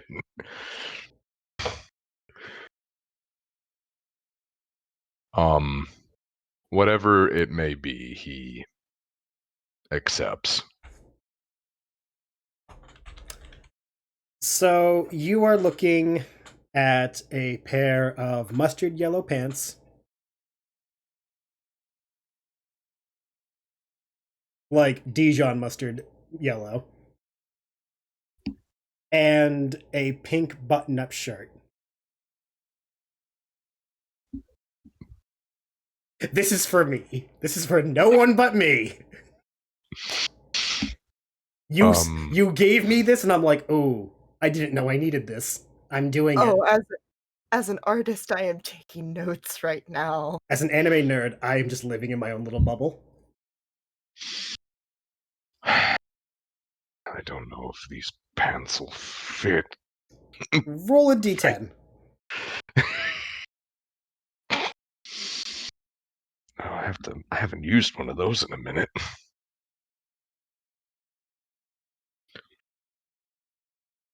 Six.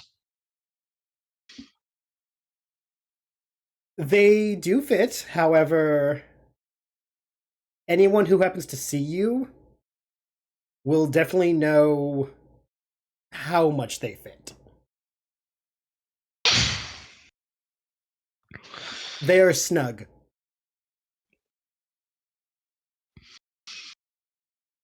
That is Mandalore's ass.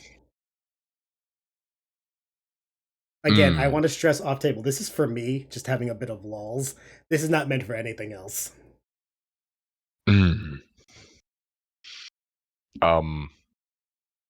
And he will do the same with the shirt? The shirt fits actually very well. Maybe it's a little baggy on him. Okay, good. It's just the pants are like, clearly not designed for your physique. Okay. He will take very slow and very methodical steps. As you come out of the bathroom, you happen to hear a weird cacophony of noises coming from outside in the back. But given your current attire, you've decided whatever that is not your circus, not your monkeys. Unless it is like a battle, you are definitely not going to check out what that is. Cool.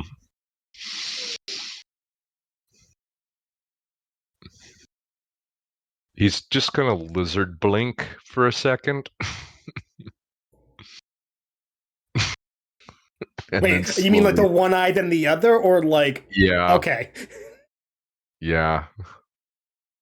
I wasn't sure if you were saying that he suddenly closed his eyes from like the sides, not the up and the down. And I'm like, wait. No, he just does a little bitty one eye then the other, and takes the tea. Not the tea that was shared earlier, but just your tea. Just my tea. Yes. He wasn't here for the tea earlier.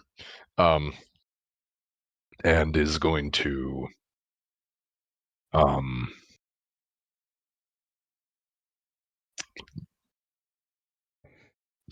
For the record, the tea smells good. Okay. It smells herbal. Probably a lot of. He's just trying. Probably some ginger, maybe a little of nutmeg. Okay. I don't know what herbs would actually mix well in tea, so if someone actually tells me that's a terrible mixture, I will believe you. Ginger and nutmeg is a good combination. Okay, thank God. I just picked the first two herbs that came to my mind. Also, you can do Earl Grey, lemon, and honey. That does fucking wonders for anything, let me tell you. As the resident New Englander with a resident Brit in the call, you would fucking know what teas work together, wouldn't you? Yes, I fucking would. I was raised on this shit. The only good tea is in the harbor. Anyway, back to the game. Back to the game. Don't you touch that mic. He'll head to bed and then take a... He will slowly sip the tea. As you head off to the door, you're about, we'll say 5 feet from the door, and you hear the creaking of stairs from behind you. And you notice Sami coming up the stairs. She looks about as not stressed, which, given the recent events, is good. She just looks like she needs a minute. Fuck you, Tsune. God damn it, I realized last minute how you were lining up the timelines. You think I don't take my own notes? Fuck you. Is it that or have him run to Bombyx as she's coming out of that fucking episode? I think you were the better option. Yeah. Yeah, he is so tired he really doesn't care. Sami, you see Ragnar in a very bright pink shirt and yellow pants, looking like death all warmed up. Is it very apparent that he's very tired? You've never He's seen holding the such wall. bags. She's just gonna go, looks like you could use some sleep, and just kind of continue on to her room, and she's not gonna hold him up. She's gonna let him get some rest. Fair enough. But she definitely has a smile on her face seeing that funny outfit. And I will leave it at that. As you're walking away, Sami, you notice there's writing in the back, and it's Arabesh. And it says, in Arabesh, bad man. Again, this was strictly for me. This is an Easter egg only for me. I don't care if anyone hates it. It is for me. Oh, all you hear, Ragnar, before Sami just disappears in her room is just the softest giggle. And then doors close behind her as she goes to meditate. Man, I'm starting to hear things now. At least you're not seeing things like Bel was. If I stay up for another day, I will. Imaginary voice in my head. Are you picking a fight with the narrator? I don't know Thor, what you you're fighting talking with about. Thor, you fighting with the narrator? They started it. Because I don't like What you. am I doing here? Anyway, yes, you retreat to your room. Your bed has never looked so inviting. Your body has never felt so heavy. And that tea has never tasted so good. Damn. I'm gonna have to take some of this to Rane, and he's just gonna immediately conk out. Thankfully, the cup was empty and it didn't shatter upon landing. That would just be bad. And as you drift off into a coma of which you definitely need to be in for a little while, we shift across to who knows where with Fiery Pilot doing what now? Because during all this, I have no fucking clue where Hesper's been. Hesper has been in her own room at this moment. She's had some drinks and stuff and hung out with Bombyx and hung out with Bel, and now she's like in her room taking a look at the kyber crystal Yes. that she has. The object of your current desire. So she's like laying on her back on her like bed. Okay. Looking at it through the light. Gives off that warm, fiery glow that you seem to be the only one who notices. And it is still cool to the touch, whereas everyone else seemed to feel heat. She's like turning it over and like looking at it almost as if like trying to solve a puzzle. She's like, how is this little tiny thing being so weird? You know? Roll a perception really quick.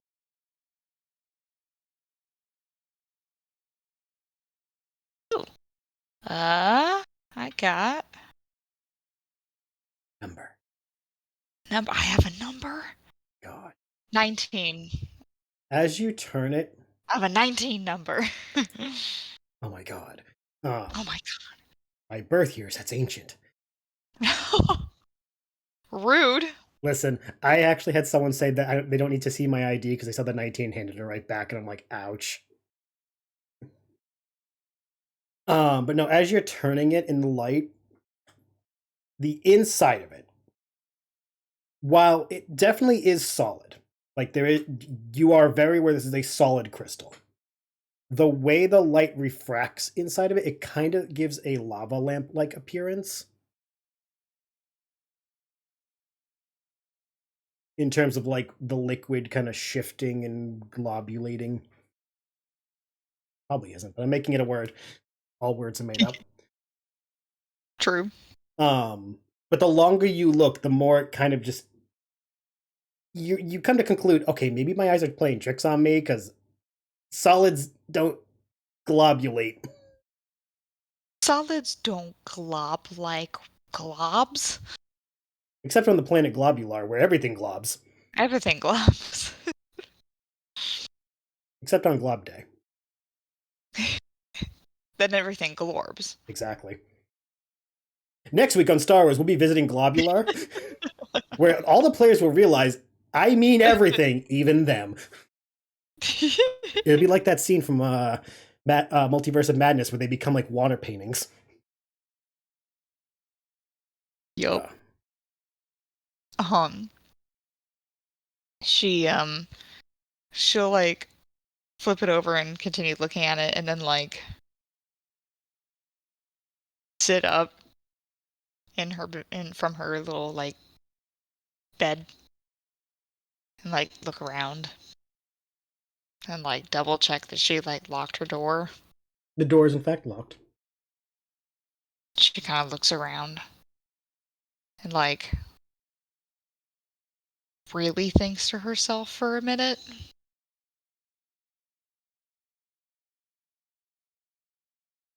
And then she'll just sigh very deeply and just go, he knew.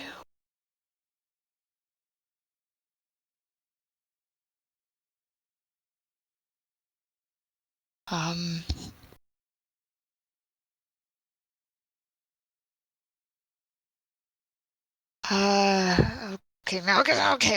She's like gonna like convince herself to try it, and she's just gonna look at like a pen that she has in the room, and she's gonna try and lift it with the force. Roll a wisdom check. Okay. 15. Are you trying to have, like, call it to you, or are you just trying to move it in general? Trying to just lift it, move it. Okay, before I describe more than you want, that's why I wanted to make sure, like, what you were going for. You recall everything that you heard from Sami in a long roundabout way, everything you heard from Bombyx, coupled with a few things you've overheard from Bel.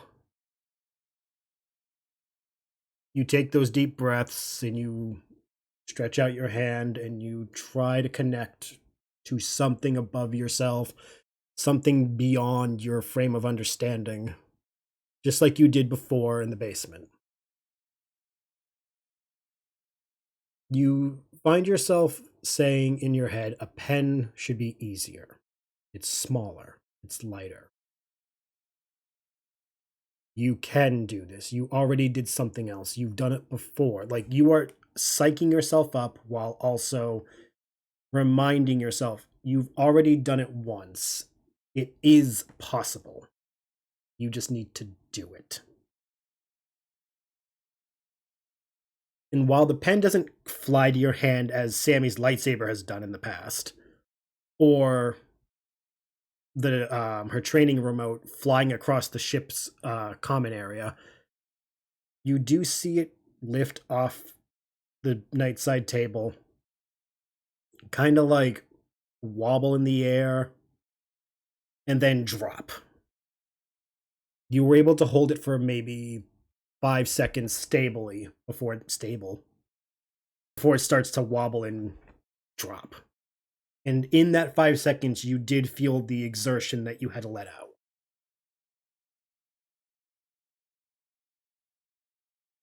She like curses under her breath. A bit of like, oh, dang it. Like, cool, I did it, but also, yeah, why did it drop? What you don't know, though, is across the house, Sami's shit starts floating. And Sami's in her room like, Bel, what the fuck? She's just like sitting down. She's like, I'm not doing this. I didn't. That me. Sorry. You might hear Please Bel, it's not me. Everything in this building is floating. Wasn't me. Yo, that'd be insane. Wouldn't it just, though? Maybe one day, but not now. Not yet. That type of exertion probably would have like the nosebleed effect in Hesper going into a seizure. Yeah. Because that's a lot of things in that building to lift and move. I'm just picturing Bombyx in the basement. Why am I floating? She's just like, it's like the intro of a Gravity Falls where Dipper's like lying on the bed. Yeah, everything just starts levitating. He's like, what the heck? After the morning, I mean the day Bombyx is having, if she started floating, I think she would have a justified crash out. She's already tweaking. Homegirl would actually lose her mind. Like, fuck this mission. Bestie, I need you to pick me up. I'm scared. Bestie, help me. But you would say this was a success. Continuing on what you had with Sami, you are showing the aptitude is there. You may have no fucking clue what you're doing, but you are demonstrating an aptitude.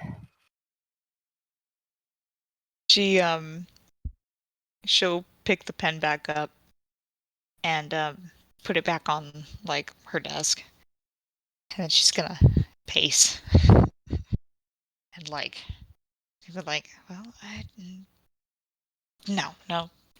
no, that's not. Well, but now, but it's like it smells like a public restroom. Nah. Well, it's that. She's going back and forth. Hey, as long as she's not running around the place saying, look what I did, and waving a pen in people's faces, being like, Hesper, it's a pen. It's a pen. But she's gonna, like, debate about it, and then she's gonna, grab the crystal in her hand and, like, really think for a moment.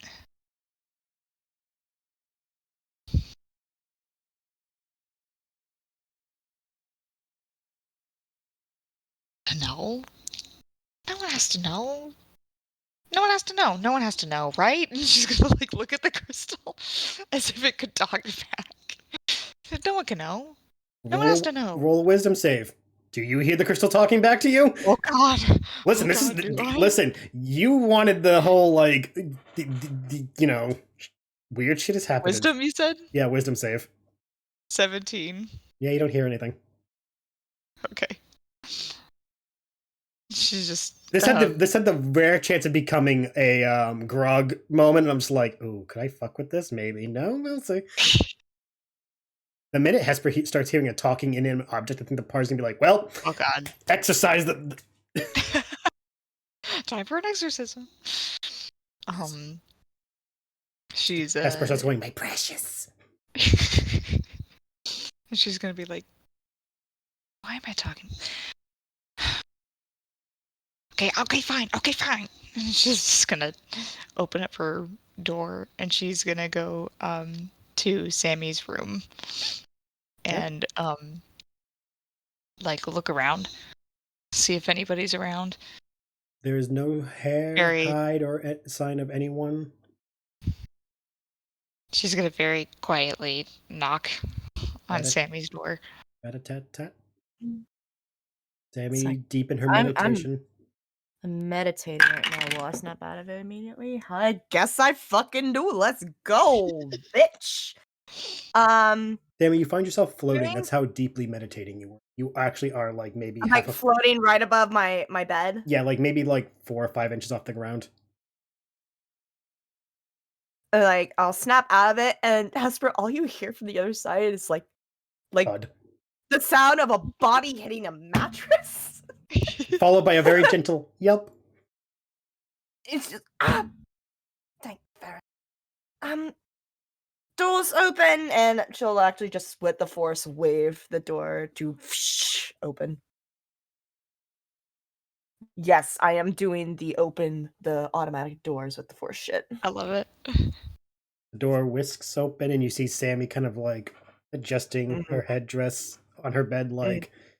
Actually, she doesn't have her headdress on. Scandalous. When she's naked. I'm in my own room. She's naked. I am in my own room. Get a room, you whore. No, listen, I don't get to make fun of the Twi'lek that much. This feels very targeted. Only a little. Hesper, I gave the man a pink shirt. I can make fun of her a little bit. Because I'm a Jedi. Yes. Hesper does that thing where like Sammy's opened the door, but Hesper's not in the doorway. She's like, huh? And then Hesper's head like pokes out in the middle of the doorway. Hi.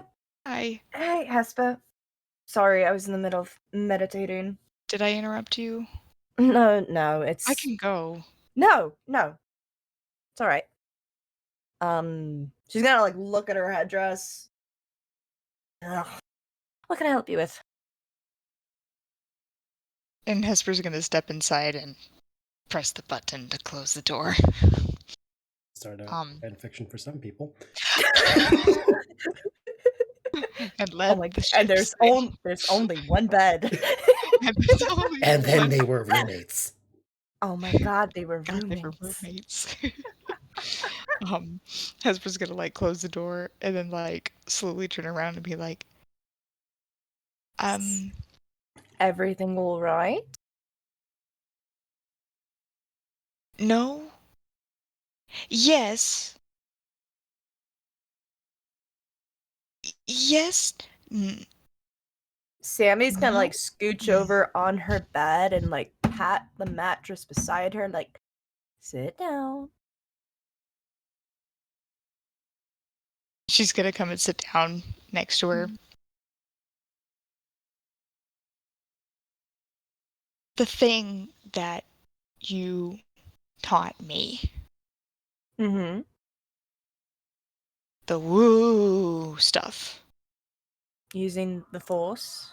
the force, yes, that thing. Jesus Christ, that car's so fucking loud. I'm so sorry. Some jackass in a speeder just whizzes by the bar. You have a small dick! Sorry. They don't teach that at the temple. No, they don't. And she just goes, the force, yes, that thing.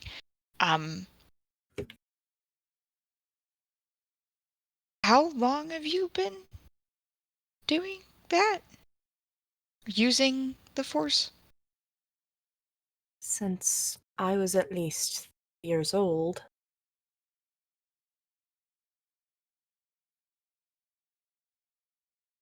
Good. Why? What's troubling you?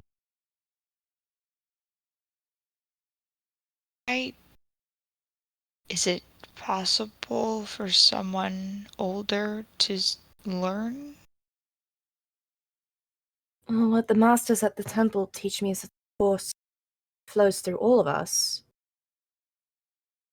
Every living being in the galaxy. Some people can be very sensitive to it and not know it till many years down the road. You know, from day one.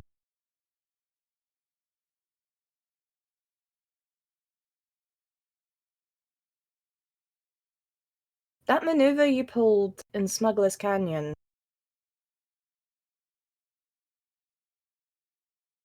That could not be pulled off, in my opinion, by anyone with low sensitivity to the Force. Like, even if you cannot physically direct it or wield it, doesn't mean it does not influence your actions. What was it that Kodu best described it to me as like a reflex? Like, sometimes you don't even just think it just happens. It happens, yeah.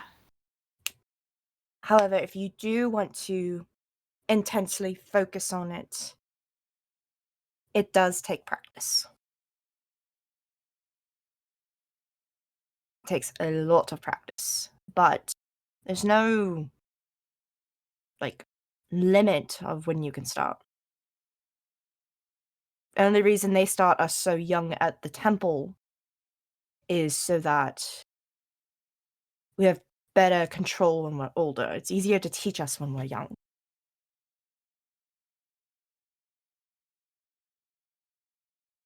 Makes sense.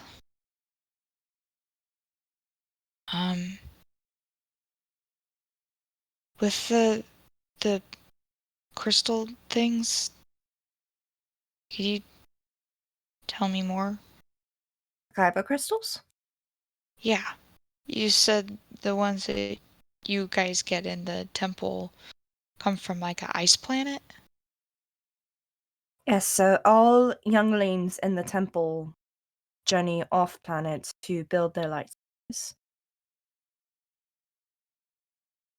Our instructor, Huyang, very opinionated droid. He takes us to Ilum planet. I remember where in the galaxy it's located. It's been years since I've been to Ilum. Unknown regions. Even unknown regions.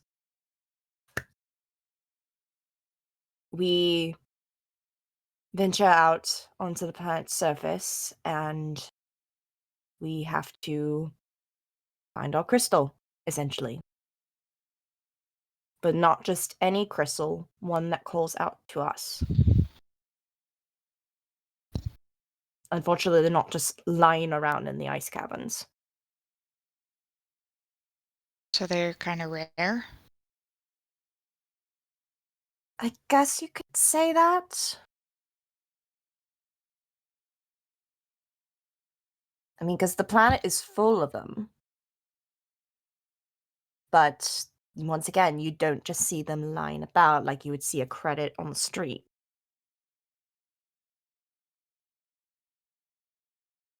The caverns sort of test you when you enter them. How did it test you?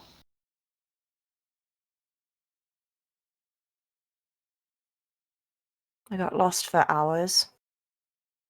Kept trying to find my way back to the entrance before sundown.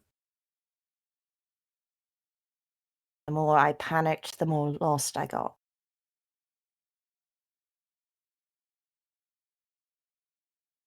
It wasn't until I finally made myself sit down for a moment and breathe that I heard some sort of singing in the distance. Followed that voice to the darker part of the caves, and I saw this little speck of light. Smallest speck of sunlight. Glowing in the middle of that cavern. And the singing, it grew louder and louder as I approached it. Till the next thing I knew, and Sami will reach out for her lightsaber and bring it over. You'll watch as she starts to kind of dismantle it and pull that yellow kyber crystal out.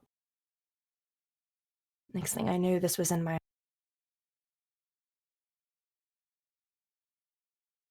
That's really cool. Was very cool.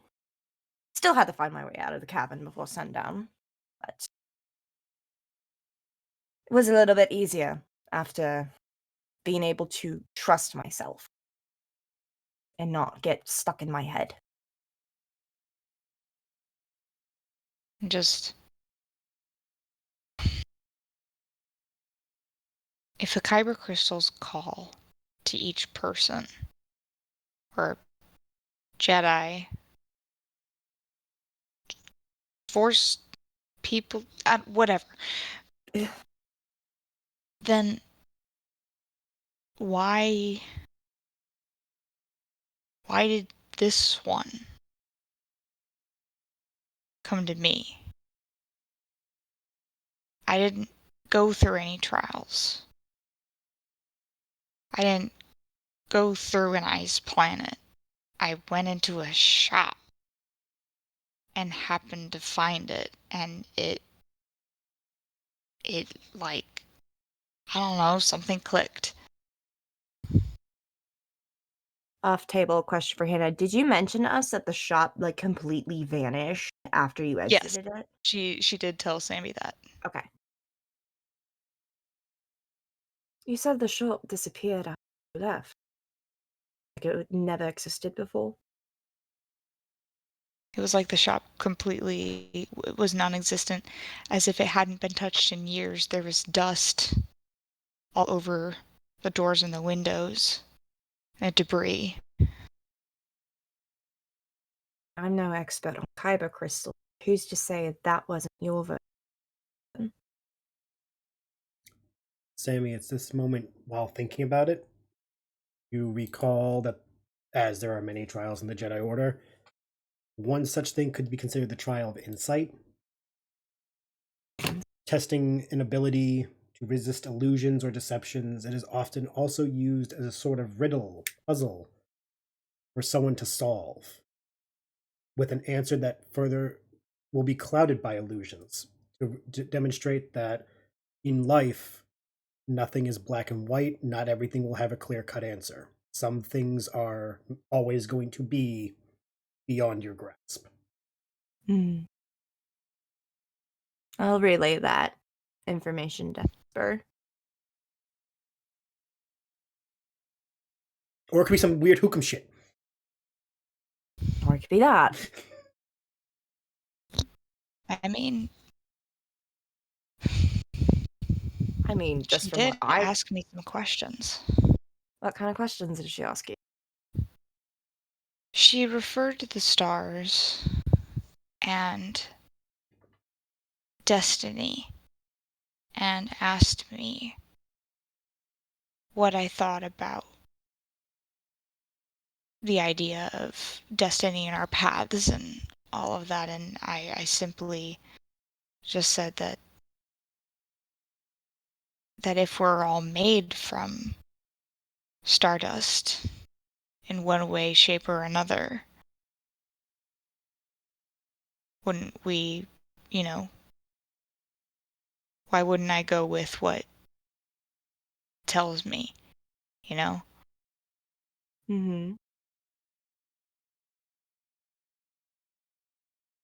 Why wouldn't I go find it for myself?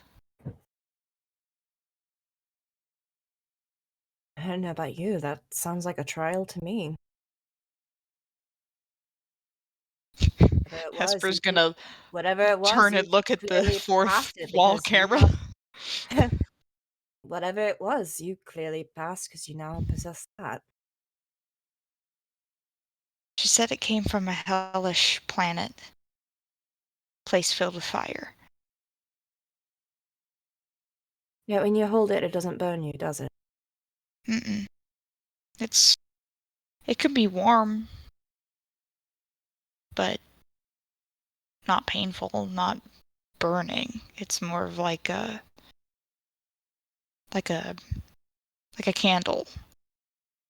The warmth is comforting. It's a safe warmth. Mm-hmm. Question DM, because I can't remember right off the top of my head from Star Wars lore. Yes. Huyang, he's kind of like the expert with kyber crystals, right? Oh, yeah. Okay. He knows his shit. He knows his shit. He wrote the book. Well, I don't know much, but if and when we make it back to Coruscant, and if and when he's back from his latest mission with the younglings, Huyang might be able to shed some light for you. But I warn you once again, he is kind of cranky. I mean, he's been doing this for generations. I mean, way before you and I were born. Sami. There's no shutting off that droid. For this moment, the idea comes to your mind. You do have a communicator of which has access to the Jedi. But I have a scrambler, home guy. But Huyang isn't at the temple. Could contact his ship, see if he's on it. Because if he's traveling, it would be different than contacting the temple. How's that thought? And Sammy's gonna like jump up from bed, go over to her pack, and like scramble through it to find her transponder and her beacon. Last I remember, he was out and about on a mission. Maybe we can try to contact him now? I mean, what's the worst that can happen? He won't answer. That's the worst. Yeah.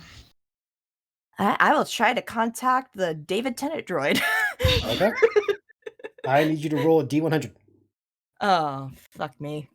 Listen, you're making a collect call across the galaxy to a very cranky old man who's Scottish. 50. 50? Exactly 50. The the signal goes through. There's like a brief period of like before like it. You're not sure if it's making it through, and you're kind of waiting. There's a part of you going, Does he ignore calls? Does he screen his calls? Does he see Jedi blank and go, fuck them? You having a moment to remember, how did Hu Yang last interact with me? Does he remember me totally? Fuck, what was the impression I gave? She was like, what, maybe like 9 years old when she made her first Exactly. So lightsaber. there's like that moment of, oh god, was I a little shit? Was I a problem? But- Does he like not like me? But in her defense, she never lost that saber, so she didn't have to make multiple trips. Unlike a certain Jedi we know. Looking at you, Anakin Skywalker. Listen, he just liked Hu Yang's aura. Mm-hmm. Finally, though, you do get a response, just audio at first. Mm-hmm. Who is it? What do you want? What's going on? Hello to you too, Hu Yang. Who gave out this signal? Who's contacting me? Sami Zi'Nur? Zi'Nur. Master, this is Padawan. Let me get a look at you. All of a sudden, like the hologram appears. Hesper, you see a very old-looking droid. At Hesper's first, like behind Hello. Sami, and then like at first, the Leaves visual over. is small, but then it gets bigger as if he's like trying to approach you. Mm-hmm. Padawan, turn on your visual so I can get a look at you. I'm only getting Alright. audio. Alright, so click the button on the transponder to turn on the hologram. Zi'Nur. Yes, I think I remember. You were the one. If I remember correctly, you were one of the last ones out of the cave that day. Hold on. You can hear like shuffling of drawers and tools going about, clinking of metal limbs. I see you have someone with you. Is that another Padawan that I don't remember? Who is that? No, this is my companion, Hesper. Ah, pleasant to meet you, Hesper. nice to meet you as well. Yes. Anyway, back to Wait. Zi'Nur. I didn't catch you at a bad time, did I? No, of course not. All of a sudden you hear him snap. Put that back. That is not for your saber. You wanted that metal, not that one. Anyway. Did you all just finish up collecting crystals now? Are they building them now? No, this is a repeat offender. Ah. He did not listen, and he put the inverter in backwards. His eyebrows will be back in a week.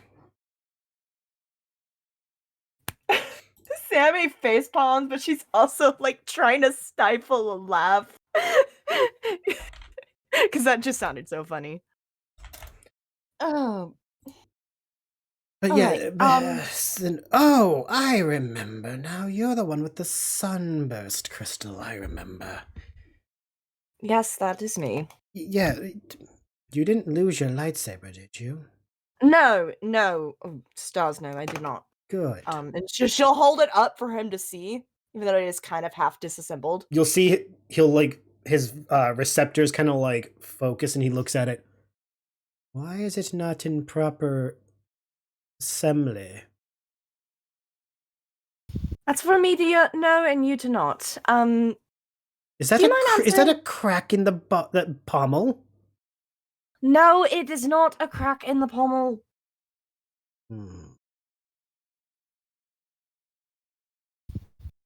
If you say so. When I return to the temple, I'm going to want to look at it personally. Yes, fine. You can look at it once I return to the temple as well. What do you mean? Anyways. Why are you not at the temple? You're a Padawan. Where are you? I will discuss that with you later. We have questions that need answering, Hu Yang. And she's gonna like kind of like side eye to Hesper, like, see what I mean. Hesper gives that like, I'm so sorry look. Yeah. Imagine Edna when realizing it's Yeah. Mr. Incredible. Out of the who are you? Got Who are you? What do you want? Oh god. Oh my god, you've got him fat. He looks at you both. What is the question? So Hesper here came in possession of a kyber crystal. The young girl has a voice. Let her use it. Boy. Laws all yours. She Hesper will like Sammy step starts reassembling her forward. saber.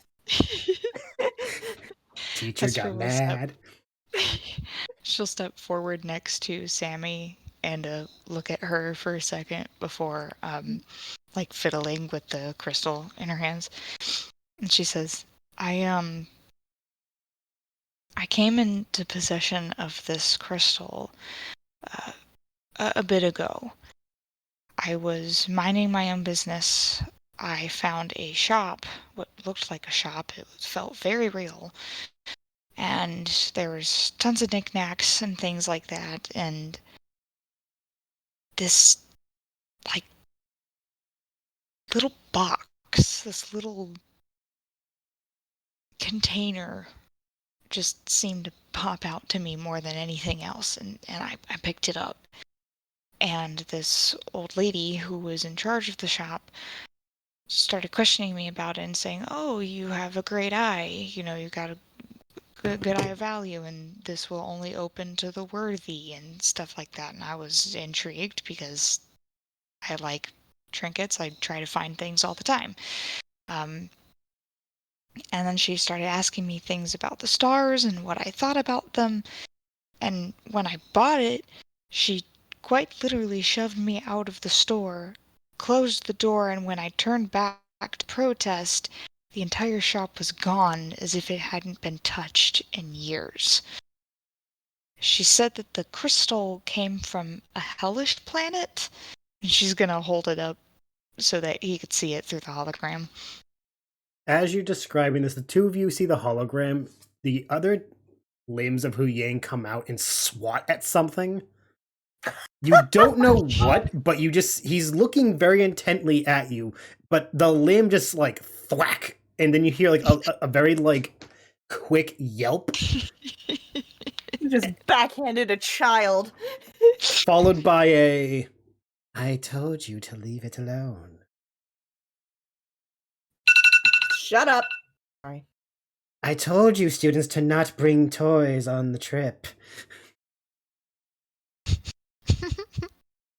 Hellish planet. There aren't many planets in the galaxy that make kyber. They're not all located on Ilum, though it is the safest place to get them, strangely enough. Hellish planet. There are a few... This old woman, you say? Could you describe her to me? What species was she? I don't remember. Off table. I don't remember. Off table, you can make it up. I didn't give you anything in description intentionally. I just imagine her looking like Peeta. Because I don't think there was anything specific. All I think I described was like her wearing a very flowy outfit. I think that's, and she had wild, crazy hair. Yeah, very Ida coded. Yeah. Very. Silver-haired woman.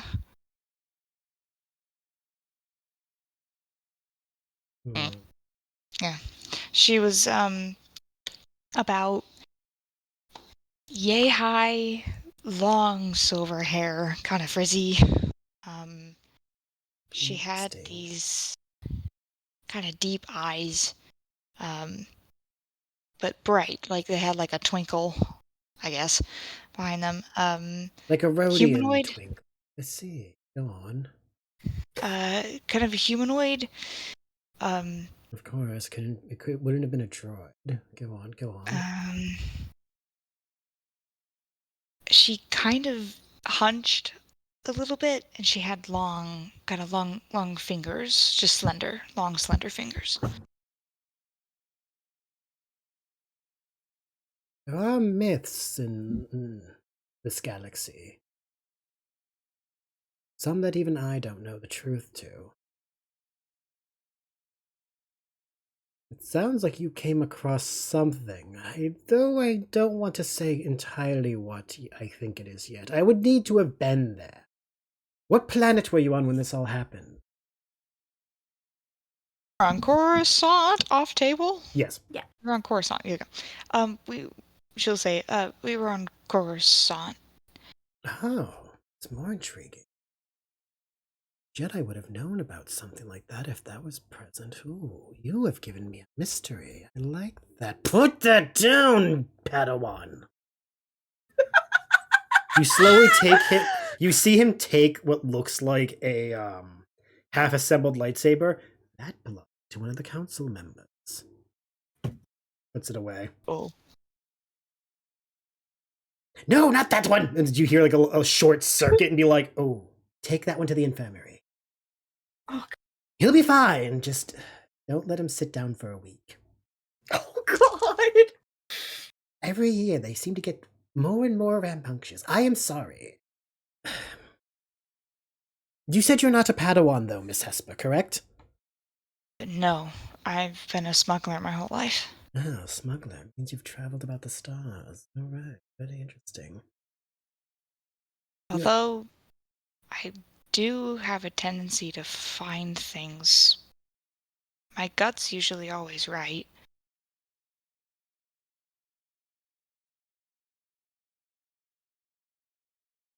Tell me, do you ever feel almost like you surrender to a situation and in a way go on autopilot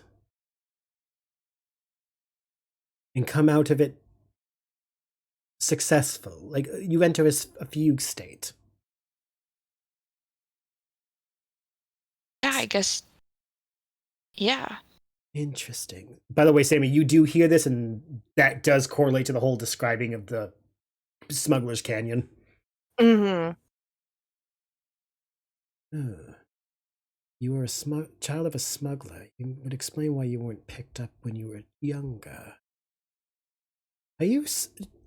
You don't happen to have any parents that are Jedi, right? None of them were part of the Order? No. What world did you say you grew up on, child? Batu. Oh, you were really out there. No wonder we didn't know about you. Interesting, but hellish planet. There's only 3 that I could think of that produce kyber crystals. When you Which 3? One of them is called Satapin, though I don't think the crystal would have came from there. That world's been used by the Republic for generations as a power supply center. It's many, many volcanoes. We use the geothermal energy to power most of the core worlds. There is one that I'm thinking. You said it's cool to you, but warm to others? Mm-hmm. Padawan Zi'Nur, have you ascertained the truth to this claim about the crystal? Yes, I have. Interesting. And you're from Ryloth, so you are accustomed to heat. Padawan, when you're done with whatever it is that you're doing outside the temple without a master, which I'm not going to ask what that's about, I want you to bring this young woman to the temple. I want to examine this crystal in person. If you wish to know what I'm doing outside the temple, feel free to ask the High Council yourself. I think I will. Are you at least being chaperoned by some high-ranking member of the Order, or are you absconding like most Padawans do in their youth? Does former master count? There aren't many former masters the Order would trust. Which one are you with? Bel Kaluul. Kaluul. Sounds like a Keldor. Is he a Keldor? Yes, he is a Keldor. How old would you place him again? You see him pull out like a data pad. He's at least around the same age as Master Viss. Yes. Riss, not Viss. I'm thinking of another character. My bad. Riss. I think I remember him. He was a bit of a troublemaker when he was a boy, if I remember correctly.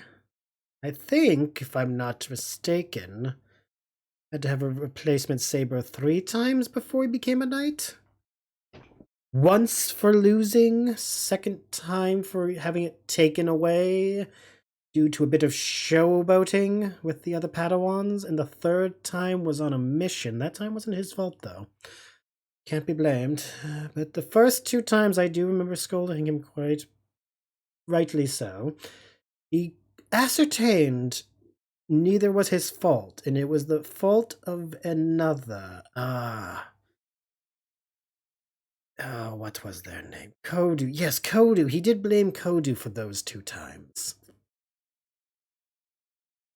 Nonetheless, if he's with you, then I will speak with him eventually. If I remember correctly, he did leave the order.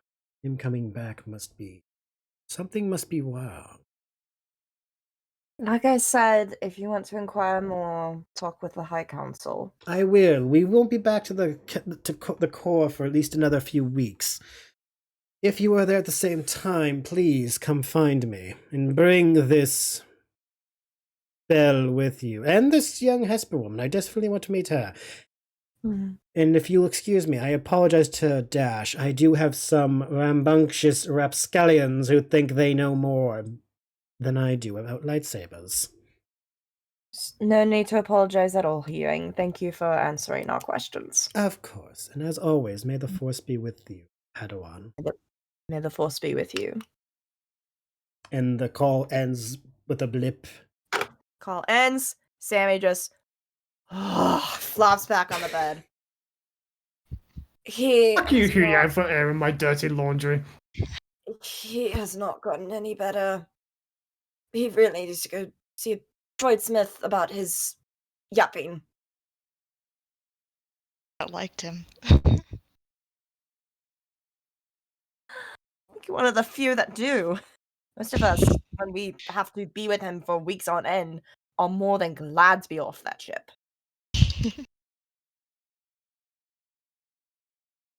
Well, he seems to know a lot. That's good for something. Like I said, he's generations old.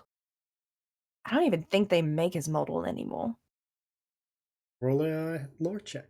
See if Sami remembers anything of Juicy Deets. Juicy Deets, 1 second. Where the fuck are my stats? On your sheet. No. 18. Ah. Yeah. Well, Hu Yang's history is a mystery novel in and of itself. Mm-hmm. You do recall that he was built around 25,000 BBY. Mm-hmm. That man is old. Mm-hmm. He has always served as lightsaber architect. He assists younglings in constructing their own weapons. You also know that there is not a single Jedi that knows concretely his origins. Mm-hmm. Younglings have spread many rumors how he came to serve the Order. Though, what is known is, consistently, among all the rumors, the one through line is that the Order found him in a blue assembly box. Some assembly acquired. No, he was fully constructed. Oh, fully assembled. Okay. However, the blue box, no one has ever seen. But everyone... Oh, you motherfucker! Fun fact, I'm not making that up. That's actually part of his lore. Of course they would make it part of his lore. God damn it. Because of who he's voiced by. God damn it. Fuck you, Lucasfilm. Listen. When you get David Tennant, you get David fucking Tennant. That's true. And all of his many factors. That's true. Just be thankful you got that version of him and not like, what was it, that serial killer detective thing he does? Oh god, yeah. I'd rather have the zany one than that one. Mm-hmm. That being said, David, you were an amazing drama actor. Please, do more drama roles. If I somehow run into him at Planet, which I doubt I will pass that message on. Listen, if he watches this and he says I didn't do terrible, I will just be like, thank you, I'm gonna go die now. No, anyway, your call went probably better than you thought. Mm-hmm. You and Hesper definitely have a moment of, okay, we're good. Pretend he didn't just scold like a classroom in front of us. Mm-hmm. I feel like that brought up a lot of memories to Sami, being like, "Oh, still. Yep. Are you concerned for that poor boy going to the infirmary?" Oh, after hearing he can't sit for a week, she has so many concerns. Get to the temple. Where's the boy? Where's the boy? Where's the child? How did you know? I witnessed. Well, sort of witnessed it. Yeah. Through the Force? I wish. I wish. God, I wish. Was there anything else Hesper wished to know from Sami after that call? The only thing that she was going to do was say, thanks, by the way. Of course. I appreciate it. Happy to help. Becoming a trend. I'm gonna go. All right. Have a good night. But, maybe we could try the stuff again. Yeah. Maybe. Yeah. Just whenever you want to, just let me know. Cool. Okay, anyway, good night. Good night. Like, awkwardly opens the door and It takes a few pushes the button like it doesn't want to open at first, and you're like, "Yeah, come on!" It finally opens, like, zips open, and you dart out and then closes behind you. Sami, you're starting to feel like you're the normal person in the group. I think I need some sleep as well. And Sammy's gonna get ready to go to bed. Alright, fair enough. I'm assuming, Hesper, you go right to back to your room and... Yeah, she's Okay. gonna pass out for the day. Fair enough. We do have one other person we haven't gotten to today. And we do deserve to know a little bit on what she's going through. Kyrie, last we saw you, you were, bearing some of your soul to Bel. Yeah, give me that shit back. She didn't like that. Not too bad. It's already been given. Can't be taken back. There's no take backsies. Give me back. Oh, bye. Give me back my soul. You don't even get store credit like at GameStop. And let me tell you what, that shit isn't even worth the store credit. I know. Where is Kyrie right now? What time? We'll say it's about like it's later in the day, almost. It's the beginning of evening. And we're like in a tavern, yeah. Air quotes tavern. You're still in the Grove Cantina. You're still where you've been staying for the past couple days. Low key, I think she's she's laying on the roof looking at the stars. Is that cool? Can I be on the roof? No, that's they fine. Don't need to know. You could do that. Just so you have a frame of reference. You did hear earlier in the day some weird sounds coming from the basement. You were kind of privy to the sight of Bel and Sami talking in the kitchen. And you would have seen Ragnar starfishing on the floor and then eventually making his way upstairs, but that's the last you saw him. And Hesper's been in her room most of the day. So you've had a wide berth from everyone. And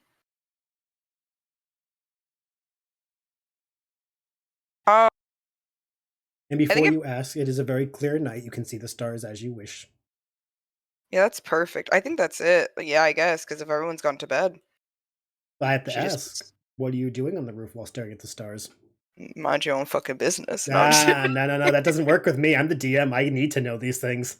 I don't think Kyrie can make that noise. Not under these conditions, but you know. Not in this economy. Actually, for her, yeah. In this economy, she can afford it, but does she want to spend all those credits? No, real. She does not.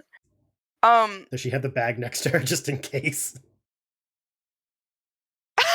Yeah, I don't trust any of these bitches. I think she is kind of thinking about the conversation she had with Bel earlier in the morning. Good thing to think about. And I think she's comparing them to conversations she's had in her past with someone else.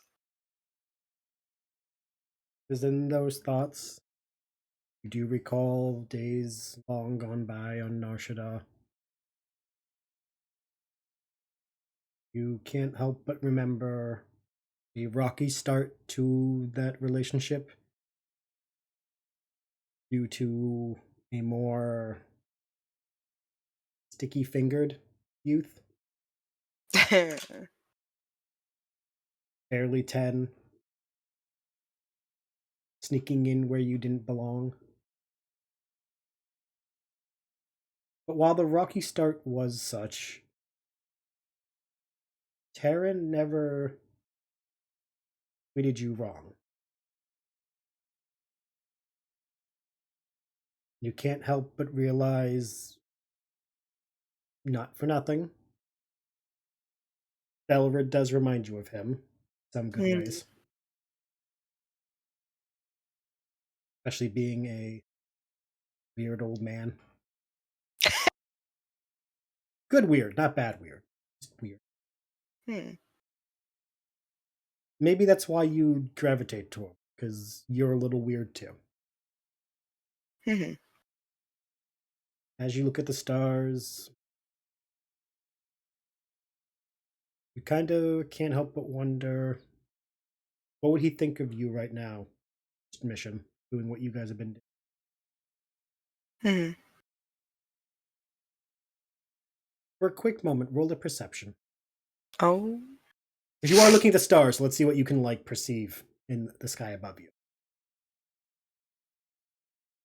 She sees Coruscant all the way.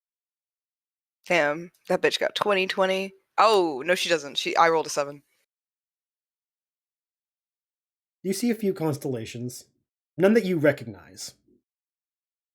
Unfortunately, the galaxy being as big as it is, there's going to be tons that you would not automatically pick up on. But you do have fortune to see up where Jar would be, a massive gas giant in the sky. You can just briefly see the blinking in the night where the station is. The Tabana refinery that the citizens are forced to work on every day. And you can't help but realize it is so close yet so far away.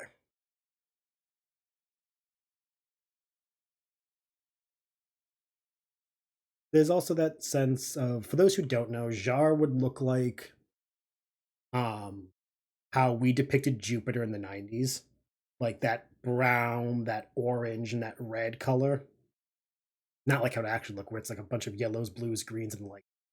Dude, she's so pretty. She is, but dear God, it's like when you compare the 90s to now, it's like, wow, we really fucked up the color scheme. They can't. But Jar is a massive gas giant of reds and browns and oranges. Me when I eat cheese. Sorry. Hey, self-takes are allowed. Contrasting that color, though, with the colors of the stars in the galaxy, like, ahead of you, it gives a sense of Kyrie feeling both small, but also reaffirming a sense of connectedness to everything.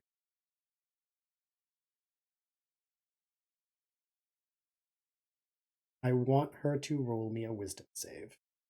God.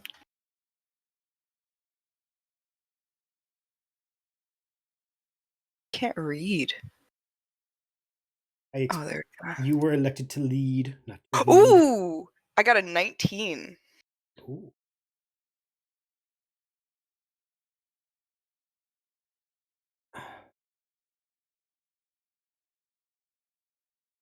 It's in that moment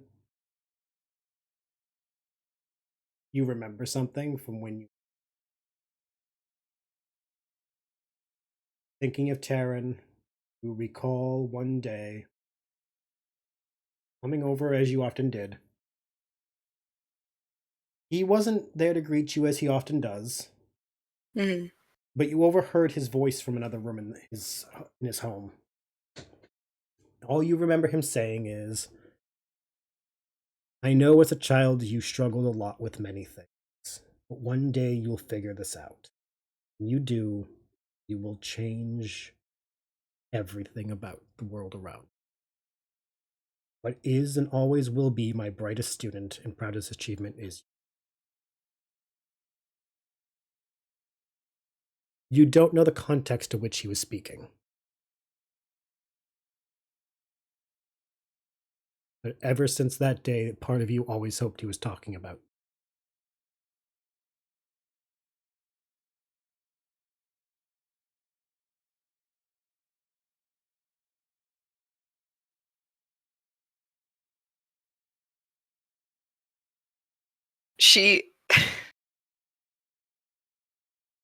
She thinks about that. And then as she's looking up, she kind of holds her hands in front of her face. Roll of perception. Do you see your own hands?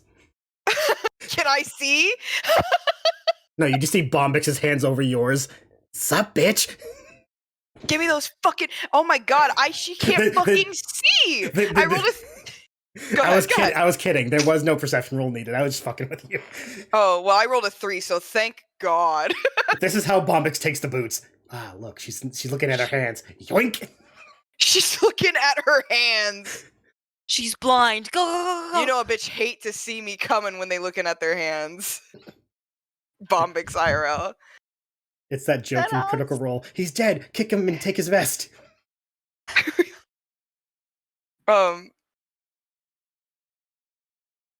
She kind of just she looks at her hands for a long time, hearing his words echo. And she's remembering those good moments with him. There were many. Mm-hmm. I want to say you spent, what, 4 or 5 years? Yeah. Knowing him? Mm-hmm. Being like a surrogate parent. Mm-hmm. He fed you well. Most people didn't even offer. I'm gonna cry. All right, hang on. Sorry. Listen. Let me drink. Let me drink some water. Wait. Give me a second, please. Give me a second, If please. I can fuck with you guys emotionally, I'm gonna throw you under a bus, and I will drive over and go. And to your left, you see the emotional damage of this player, and you'll hear the flash bulbs of a bunch of cameras. Guided tour, emotional trauma. Ends where? She'll think of all those good moments while looking at her hands and remember training with him. But then in that last moment, she'll remember his face and how lifeless his eyes were that last day. And her hands will start to tremble. And she'll pull them into her chest and close her eyes as a subtle tear falls from her eye. As you think about that, and as the tear drops slowly down your face, very faint, like very faint, you can hear him say, "Sad."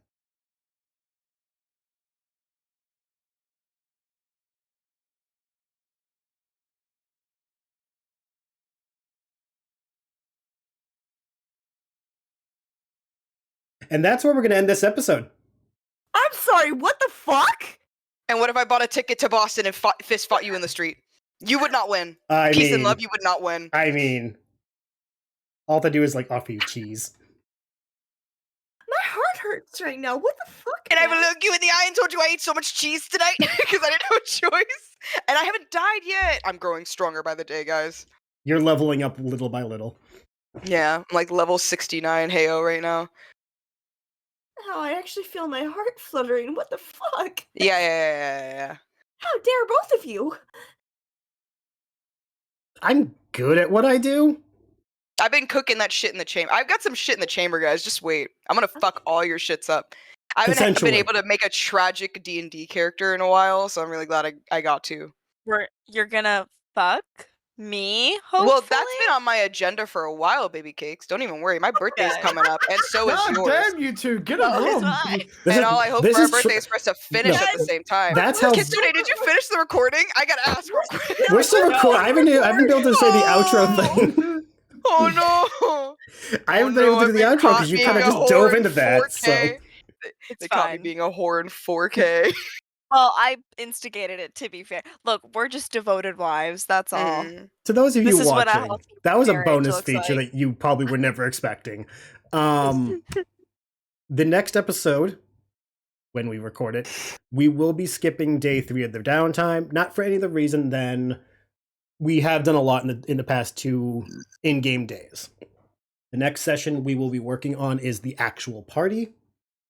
So I will do a quick summary before the episode of what happens on the 3rd day. It'll probably just be people got their outfits together, blah, blah, blah. Whatever the party needs me to convey happened on that 3rd day. And then we will go right into the party itself. So with that in mind, be on the lookout for the next session where the party goes to a fancy to-do, all dressed to the nines and on the lookout for not only their target, but the answers of how they're going to handle what happens when they find him. When that happens, I don't know. I can't say. Well, hopefully it'll be sooner than later. Whatever happens, happens. Right? Kyrie's getting Wow, handcuffed and pushed up against a cop car, then what? My voice got squeaky. By there. me? Sorry. And with that Play- said, Play Bed Chem by Sabrina Carpenter as the outro, please. I'm begging. copyrights. Anyway, hopefully you guys all have a lovely week and hope you enjoyed this episode. For all the Oscars, I think everyone deserves at least one inspiration point. Fuck yeah, I'll take Hey. that. And yes, Bel was a good sport taking all that shit from Hu Yang, even though he wasn't in the room to hear any of it. Fuck you, you Scottish blooded twat. As David Tennant kicks on your door, what you say about me? Oh, David, no. I'm sorry, I didn't mean it. I take it all back. The intent will be we will record it when we can have everyone present because it is a big event session. So everyone cross your fingers that it'll happen sooner than later, but be aware that it is life that we are playing with. So you guys hopefully will see it with no interruptions. Those watching, I bid you adieu. May the Adieu. force be with you. Avita Zane, and is it Sunday yet? Bye-bye. Bye. So, Bye. Quick, Kyrie, pour yourself out again to Bombyx. One last Pull time. out? What? Pour yourself What did out one he last Nah, time. baby. Oh Nah, my she's finishing I like to finish inside. inside her. Oh!